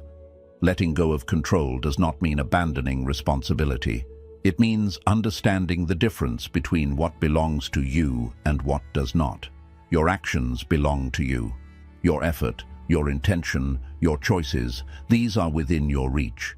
But outcomes, the responses of others, the movements of time, these do not belong to you. When you confuse the two, you suffer. When you act wisely on what is yours and release what is not, you walk in freedom. Think of a gardener. She plants seeds, waters the soil, tends the garden with care. She does everything within her power, but she cannot control the sun, the rain, or the growth of each seed. Some bloom, some wither, some surprise her in ways she never expected. If she demanded that every seed bloom exactly on schedule, she would live in constant frustration. But if she accepts the mystery of growth, she can enjoy the beauty of each flower, even if the garden does not match her plans. In the same way, your life is a garden. Do what you can with care, but do not demand control of the rain. When you let go of control, something beautiful happens. Space opens up inside you. Anxiety softens because you no longer feel responsible for the impossible. resentment fades because you stop demanding that people and events obey your script. Sorrow lightens because you allow impermanence to flow instead of clinging to what must eventually change. You discover that freedom is not in commanding life, but in releasing it. This is why Buddhism emphasizes surrender. Not a weak surrender to fate, but a wise surrender to reality. Reality is vast, mysterious, and ever-changing. To fight it is to exhaust yourself. To flow with it is to find peace. The river carries you whether you resist or not. The choice is whether you will suffer in resistance or rest in trust. So the next time you feel sorrow, pause and ask, am I suffering because of what happened, or because I am clinging to the idea that it should have been different? Am I hurting because of life itself, or because I believed I could control it? That awareness is the first step in letting go. Breathe deeply, release the rope, trust the current. Let life move, as it always has, as it always will. In the end, you will see that control was never the path to peace. It was the barrier. The doorway to freedom has been here all along, waiting for you to loosen your grip, to open your hand, to let life be what it is. And when you walk through that doorway, you discover a peace so vast, so steady, that no storm can shake it. Because you no longer need to command the winds, you have become the sky that holds them all. The weight of sorrow lifts when you stop measuring life. One of the greatest sources of human sorrow is not pain itself, but the invisible scale we carry inside our minds. The constant act of measuring. Without realizing it, we are always comparing, always weighing one thing against another. We measure our bodies against the bodies of others, our wealth against the wealth of our neighbors, our relationships against the stories we see on screens, our happiness against a memory of a time when life felt easier. We measure this moment against what we think it should be, and in doing so, we almost always find the present lacking. Every act of measurement is like a quiet judgment whispered into our ear. This is not enough. You are not enough. Your life is not enough. And in that whisper, sorrow is born. Buddhism teaches us that suffering comes not from the world itself, but from the way the mind clings, resists, and compares. Look closely at reality as it is. The tree outside does not measure itself against the tree beside it. The river does not complain that another river flows faster. The bird does not envy the song of another bird. The sun does not measure its brightness against the stars. In nature, things simply are. But in the human mind, measurement never stops. We divide life into better and worse, higher and lower, more and less, always creating distance between ourselves and the wholeness of the present. Think about how this shows up in your own life. Perhaps you feel sadness because you earn less than someone else, though what you have already sustains you. Perhaps you feel restless because your life today does not match the image you once had for yourself. Perhaps you feel bitter because you compare your journey to another's, not realizing that they too are silently struggling with their own burdens. None of this sorrow comes from reality itself. It comes from the measuring mind, a mind that refuses to let life be what it is, always turning the present into something to be judged. This habit of measuring is so ingrained that we hardly notice it. Even in moments of joy, the mind compares. You are happy, but the mind whispers, will this last? Is this as good as it could be? Do others have more than me? And in that whisper, joy fades before it has fully bloomed. We do not even allow ourselves to drink deeply from happiness because measurement interrupts it. It is as though we are constantly pouring water into a cup but poking holes into the bottom, never allowing it to fill. The Buddha pointed to this truth when he spoke of craving and aversion. Craving is the desire for more, the measurement that says, this is not enough. Aversion is the rejection of what is, the measurement that says, this is too much. Both keep us trapped in restlessness. They are two sides of the same coin: dissatisfaction. The root of peace lies in letting go of the scale altogether, stepping out of the endless game of better and worse, and resting in the simple completeness of the present moment. Imagine holding a fruit in your hand, a simple apple. If you eat it with presence, you taste its sweetness, you feel its texture, you enjoy its nourishment. But if you compare it, this apple is smaller than the one yesterday, not as sweet as the one from the store, not as perfect as the ones I see in advertisements. Suddenly, the apple feels disappointing. The fruit itself has not changed, only the measurement has changed. And yet, that single act of comparison steals your peace. This is why mindfulness is such a powerful antidote to sorrow. Mindfulness means being fully here with what is, without the interference of judgment or comparison. When you breathe mindfully, you do not measure this breath against the last. You simply breathe. When you walk mindfully, you do not compare this step with the next. You simply walk. When you live mindfully, you begin to see that the prison of measurement dissolves, and life becomes lighter, freer, more vivid. In presence, there is no lack, no scale, no constant not enough. There is only the richness of this moment, just as it is. Think also of how we measure ourselves against time. We carry invisible calendars in our minds. By this age, I should have achieved this. By now, I should have reached that goal. My life should look a certain way. When reality does not match these mental deadlines, we feel sorrow, as if we have failed. But who created these deadlines? Who wrote these rules? They are illusions, taught by society, absorbed by comparison, but they are not truths of existence. The tree does not hurry its blooming because another tree has blossomed earlier. It blooms when the season is right. You, too, are unfolding in your own time. Measuring your life against someone else's or against your own imagined timeline is like pulling on the petals of a flower, trying to make it bloom faster. Instead of helping, it only destroys the beauty of what is already there. The Buddha often spoke of contentment as one of the highest forms of wealth. Contentment does not mean you never grow, never dream, never work toward better conditions.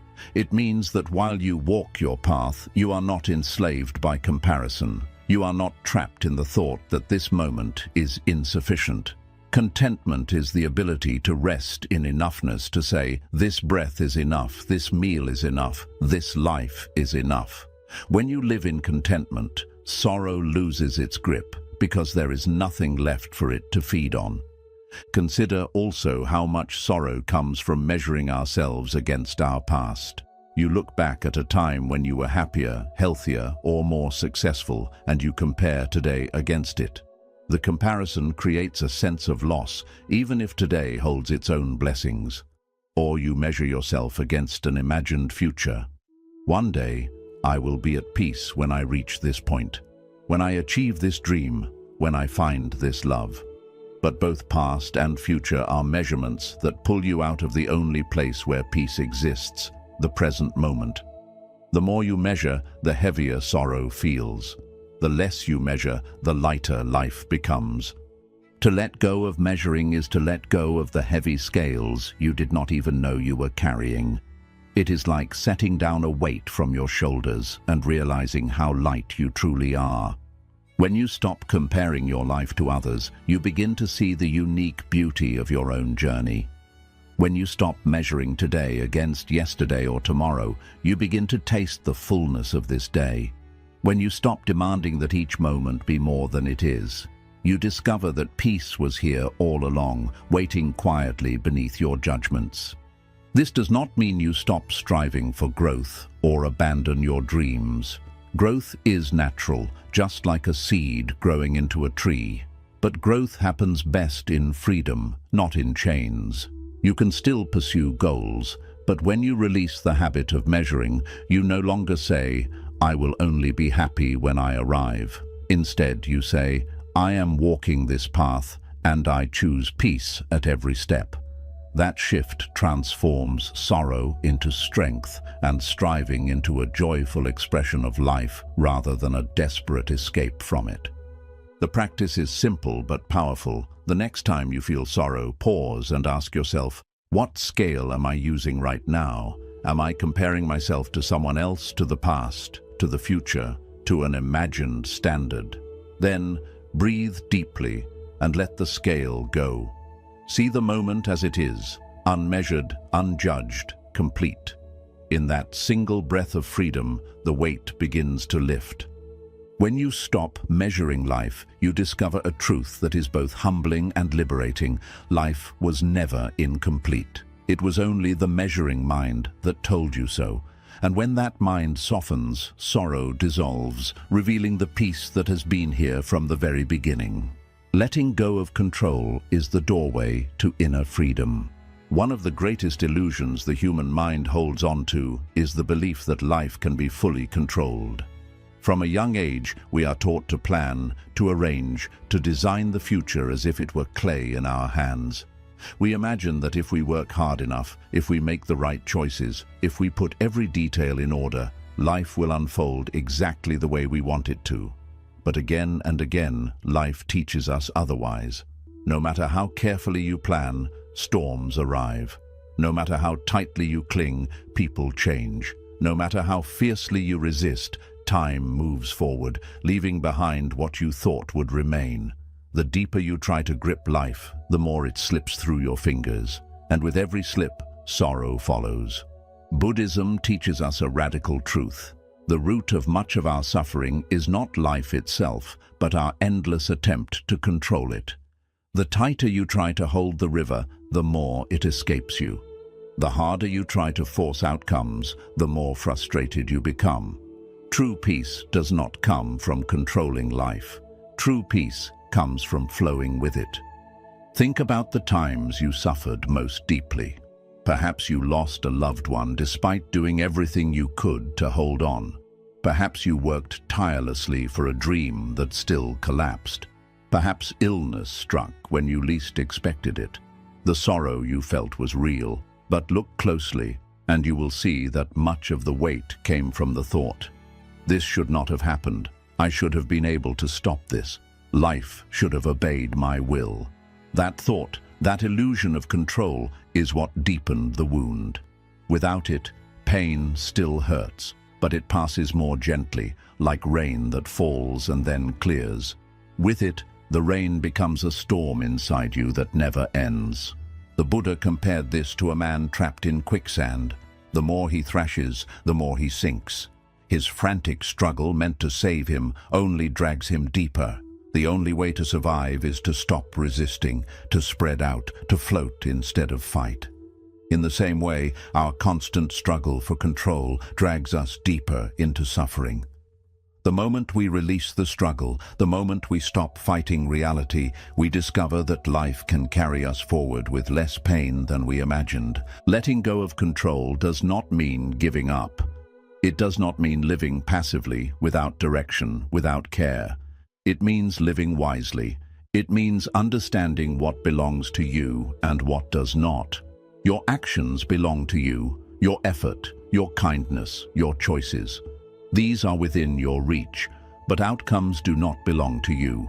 The reactions of others, the unfolding of time, the impermanence of all things, these are beyond your grasp. To confuse the two is to guarantee sorrow. To accept the difference is to step into freedom. Think of a gardener. She plants seeds, waters the soil, tends to the garden with patience. She does everything within her power, but she cannot control the rain. She cannot command the sun. She cannot guarantee which seeds will bloom and which will not. If she demands absolute control, she will live in constant frustration. But if she accepts the mystery of growth, she can enjoy the beauty of each flower, even if her garden does not look exactly as she planned. In the same way, your life is a garden. Do what you can with care, but do not demand control of the rain. Consider also the countless small things we try to control each day. We complain about the weather as if the clouds should listen to our mood.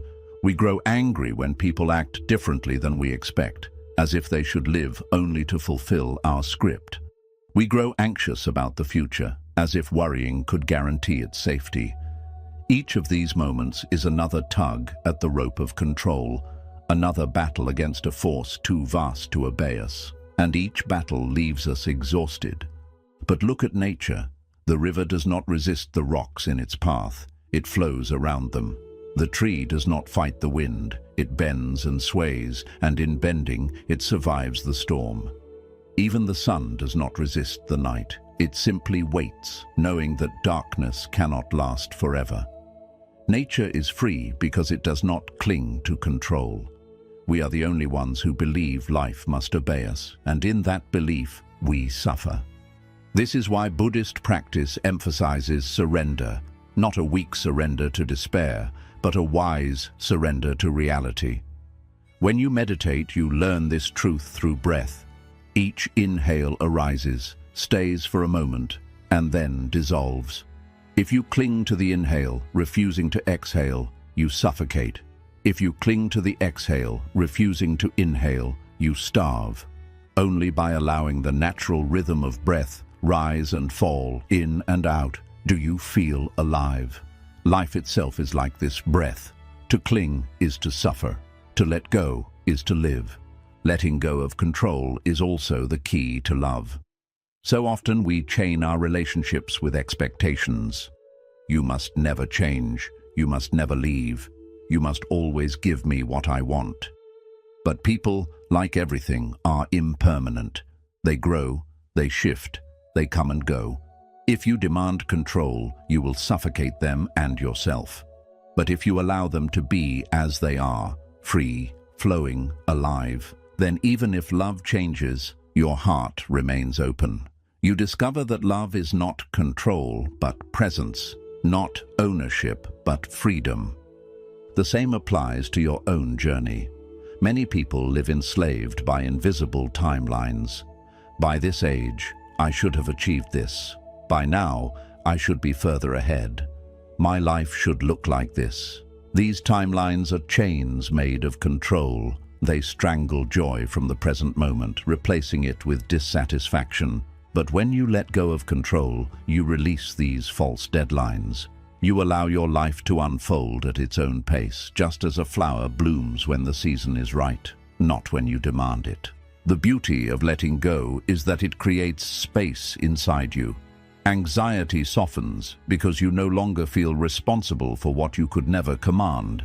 Resentment fades because you stop demanding that life obey your plan. Sorrow lightens because you understand that impermanence is not your enemy, but your teacher. You begin to walk with life instead of against it. You discover freedom not in domination, but in trust.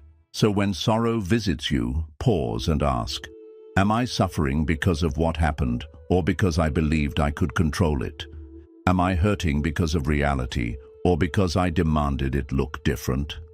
In that question lies your liberation. Every time you loosen your grip, every time you open your hand, every time you allow life to flow as it will, you step deeper into freedom. In the end, peace does not come from controlling the river. It comes from learning to float. The doorway to freedom has always been here, waiting for you to walk through it. And the key is simple: let go. Patience with life is the highest form of strength. When we think of strength, most people imagine force. The ability to push through obstacles, to bend life according to their will, to endure hardship with sheer power. But Buddhism teaches us that the greatest strength is not found in force, but in patience. Patience is not weakness, and it is not passive. It is the quiet power that allows you to endure storms without breaking, to hold pain without despair, and to wait for the unfolding of life without demanding it happen on your schedule. In truth, patience is the bridge between suffering and peace. Without it, sorrow multiplies. With it, even pain can transform into wisdom. Look closely at sorrow, and you will see that much of it comes from impatience. We are impatient with ourselves, expecting healing to be quick, growth to be instant, and progress to be constant.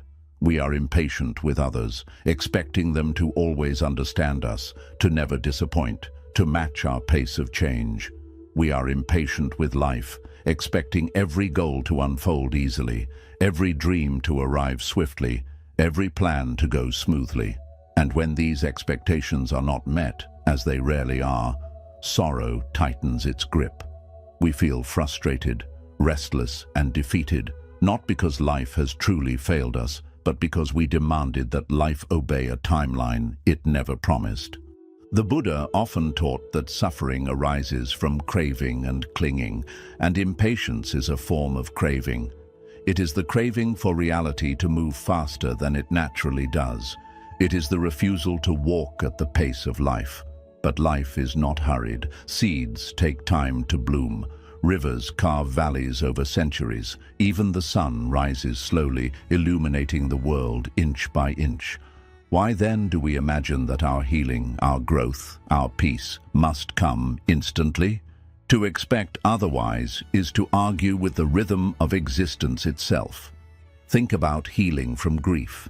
When someone you love leaves through death or distance, the pain is sharp and the heart longs for relief. Impatience says, I should be over this by now. I should not still be hurting. But healing does not obey such commands. It moves slowly, like the tide, retreating one day and surging back the next. If you demand that grief end before its time, you only deepen your sorrow. But if you practice patience, if you allow the heart to heal at its own pace, you discover that time, compassion, and presence do what force cannot. The wound slowly closes, and peace returns, not on your schedule, but on life's. Think also about growth. Many people begin a path of self-improvement or spiritual practice, expecting immediate transformation. They sit in meditation for a few weeks and grow frustrated when the mind still races. They try to break a habit and feel defeated when it returns. They measure themselves against perfection and despair when they fall short. But growth is not a sudden leap. It is a slow unfolding. Just as a tree does not shoot into the sky overnight, but grows ring by ring, season by season, so too do we. Patience allows you to stay on the path without despair. Impatience drives you away before the fruits have ripened. Even in love, patience is the truest form of strength. Relationships are filled with misunderstandings, mistakes, and differences. Without patience, love quickly collapses under the weight of expectations. We demand constant harmony, instant change, perfect understanding. But patience allows us to hold space for others to grow, to forgive, to stumble, and to rise again. Patience teaches us that love is not a race to perfection, but a journey of presence, of staying when it is easier to run, of breathing when it is easier to shout. In Buddhism, patience, khanti, is considered a perfection, one of the highest qualities to cultivate. Why? Because without it, no other virtue can take root. Wisdom requires patience to observe deeply. Compassion requires patience to listen fully. Peace requires patience to allow storms to pass. Without patience, we rush, we cling, we resist, and in doing so, we create suffering. With patience, we move in harmony with the natural flow of life, and suffering slowly begins to fade. Picture a farmer in his field. He plants seeds and looks after them with care. But no matter how much he waters them, no matter how closely he watches, he cannot make the harvest come today. If he loses patience and digs up the seeds to see their growth, he ruins them. Only by waiting, by trusting the unseen process, does he finally enjoy the fruits. Life works in the same way. Much of our sorrow comes from digging up our own seeds out of impatience. But when we trust, when we let time do its gentle work, life unfolds in ways we could never have forced. Patience also changes the way we face hardship. When difficulties appear, the impatient mind says, "This must end right now. I cannot take this anymore." And in that struggle, suffering grows stronger. But patience whispers, This too shall pass. I will stay steady until it changes. The pain may still be real, but it no longer feels impossible because you stop demanding that it disappear at once. Patience gives you the strength to breathe even in hard times, to stay steady until the storm eases. Imagine a mountain standing for centuries through wind, rain, and snow. It never rushes the seasons. It does not demand the storm to stop. It waits with patience, knowing storms will come and go, but its roots stay firm. That is real strength. Not the power to stop the storm, but the power to remain still until it passes. The practice of patience starts with awareness. Notice the moments when impatience shows up in you. Notice the restless thought that asks, "Why is this taking so long? Why am I still in pain? Why hasn't life given me what I want?" Then pause, take a breath, and remember, nothing in nature is rushed, yet everything is done. The tree does not hurry, the river does not race, yet both complete their purpose in time. You too are growing at the pace meant for you. Patience is not passive waiting. It is active waiting, with awareness, with trust, with acceptance. It is choosing to breathe instead of complain, to remain instead of run, to trust instead of push. It is meeting each moment completely without asking the next one to come sooner. And through this practice, you start to see that much of your sorrow was not from life itself, but from your unwillingness to let it unfold. The burden of sorrow lightens the moment you stop hurrying life. Healing needs time, growth needs time, love needs time.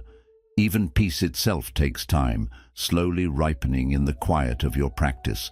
The impatient mind says, "Not yet, not enough." The patient heart says, "This moment is enough, and the next will arrive when it is ready." So when sorrow feels heavy again, pause and ask yourself, am I in pain because of what is happening, or because I am demanding it end too soon? Am I hurting because life is unkind, or because I am restless with its rhythm? That awareness is the first step toward patience. And in patience, you find a strength deeper than any force, because patience lets you endure without breaking, love without limits, and heal without haste. In the end, patience is not only endurance, it is wisdom. It is realizing that life follows its own timing, and peace comes not from trying to control it, but from moving in harmony with it. The strongest person is not the one who tries to force life to obey, but the one who waits calmly, breathes through the storms, and trusts the slow unfolding of existence. And when you nurture this patience, you discover something remarkable. Sorrow itself grows lighter, because you no longer insist it disappear right away. You let it rise, remain, and fade in its own time, and in that acceptance, you find freedom. True strength is not in conquering life, but in walking with it, step by patient step, until peace shows itself naturally. Freedom begins when you stop living inside stories. The human mind is always telling stories. From the moment we wake to the time we fall asleep, the mind spins endless tales about who we are, what has happened, and what will come next. We repeat stories about our past. I was betrayed. I was unloved. I was a failure. I was successful. I was important. We create stories about our future. One day I will be happy. One day I will prove myself. One day I will escape this pain. And in the meantime, we hold stories about the present. I'm not enough. My life is not enough. Nothing ever works for me. These stories feel so real that we confuse them with truth. We live inside them as if they are the walls of our life. But Buddhism teaches us a freeing truth. Our stories are not reality. They are just thoughts, patterns, and interpretations. They are lenses that shape how we see life, often hiding what is truly here. And more than that, they are chains that tie us to sorrow. Think about the last time you felt deep sadness. Wasn't it shaped by a story?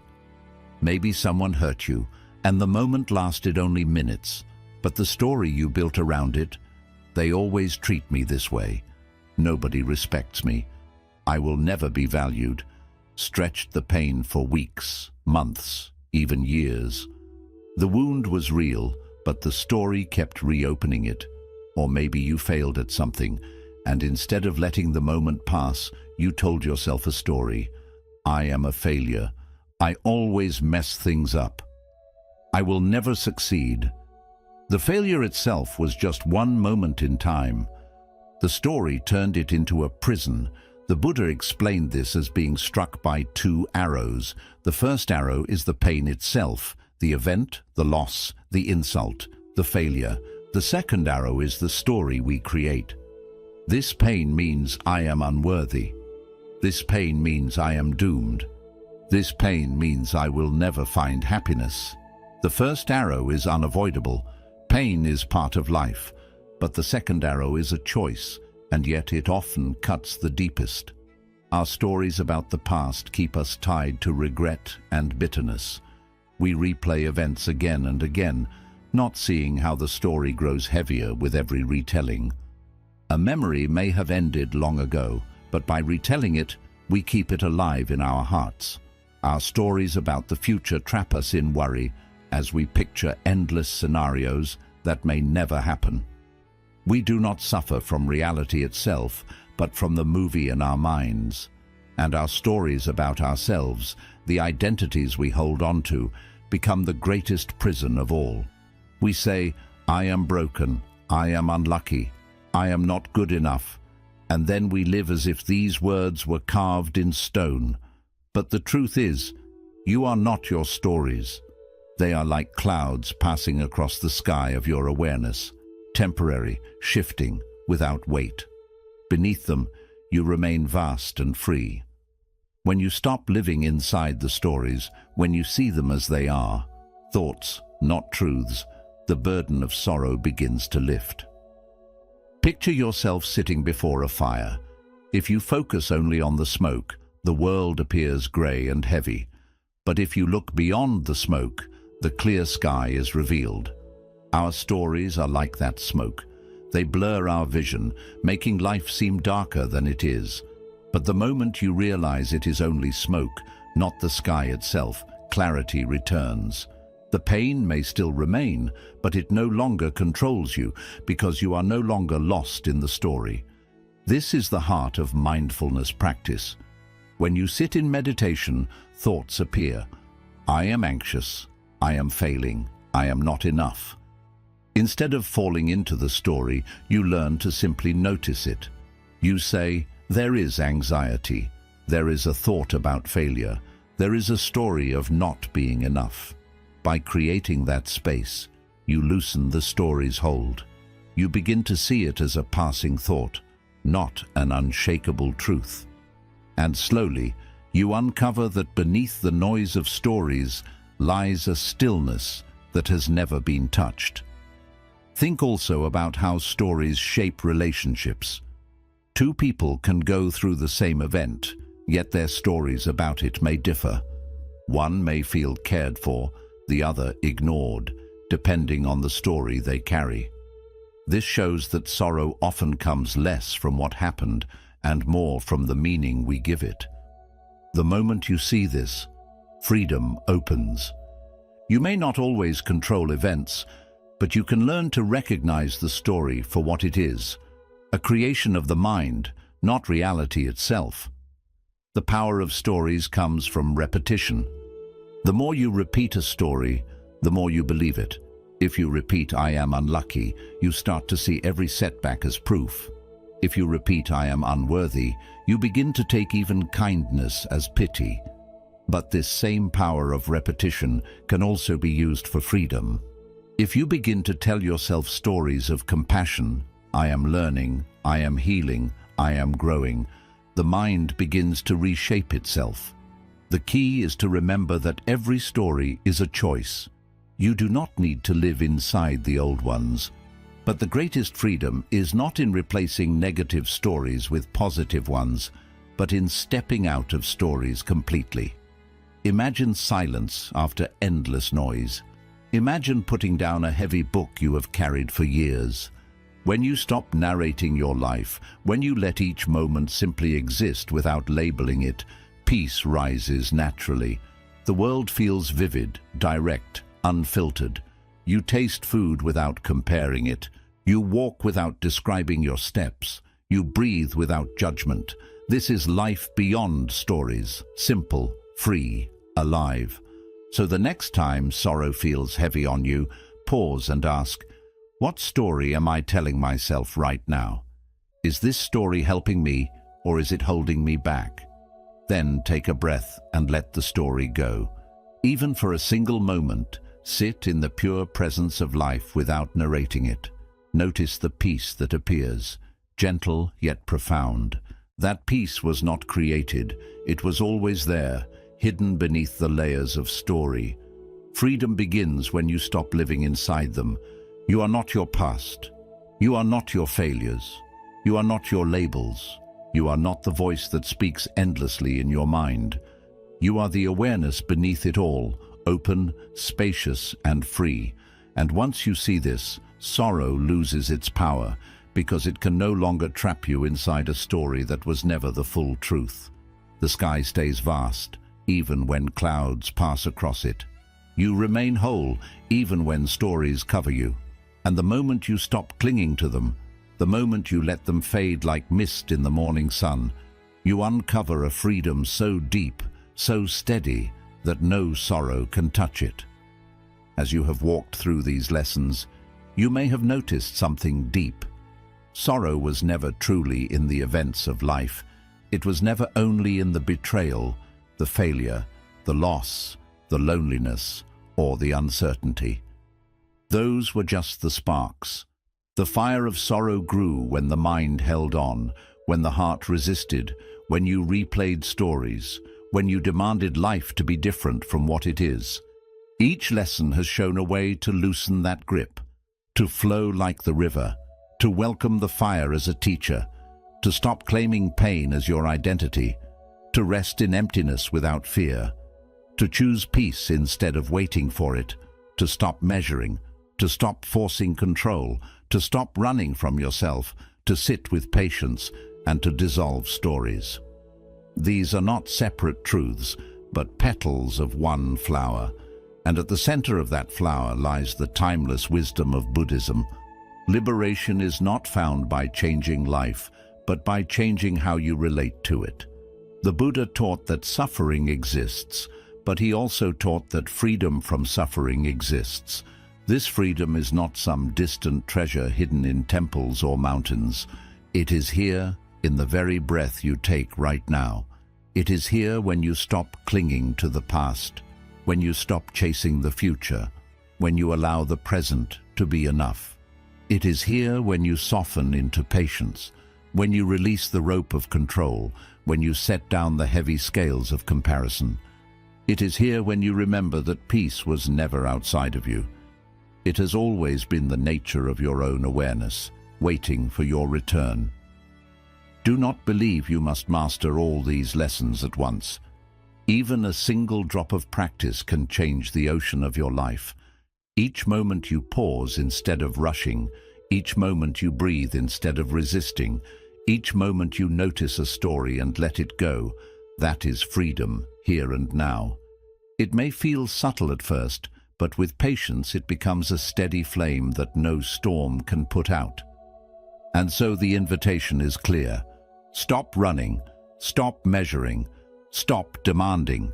Sit gently with yourself. Let life unfold in its own rhythm, just as rivers flow, just as trees grow, just as the sun rises. In that allowing, sorrow loses its weight, and peace shows itself as what it has always been, your true home. The path beyond sorrow is not about escaping life. It is about living it fully, without chains, without clinging, without fear. To walk this path is to return home to yourself, to the vast stillness within that no loss, no failure, no change can ever touch. That stillness is peace. That stillness is freedom. That stillness is you.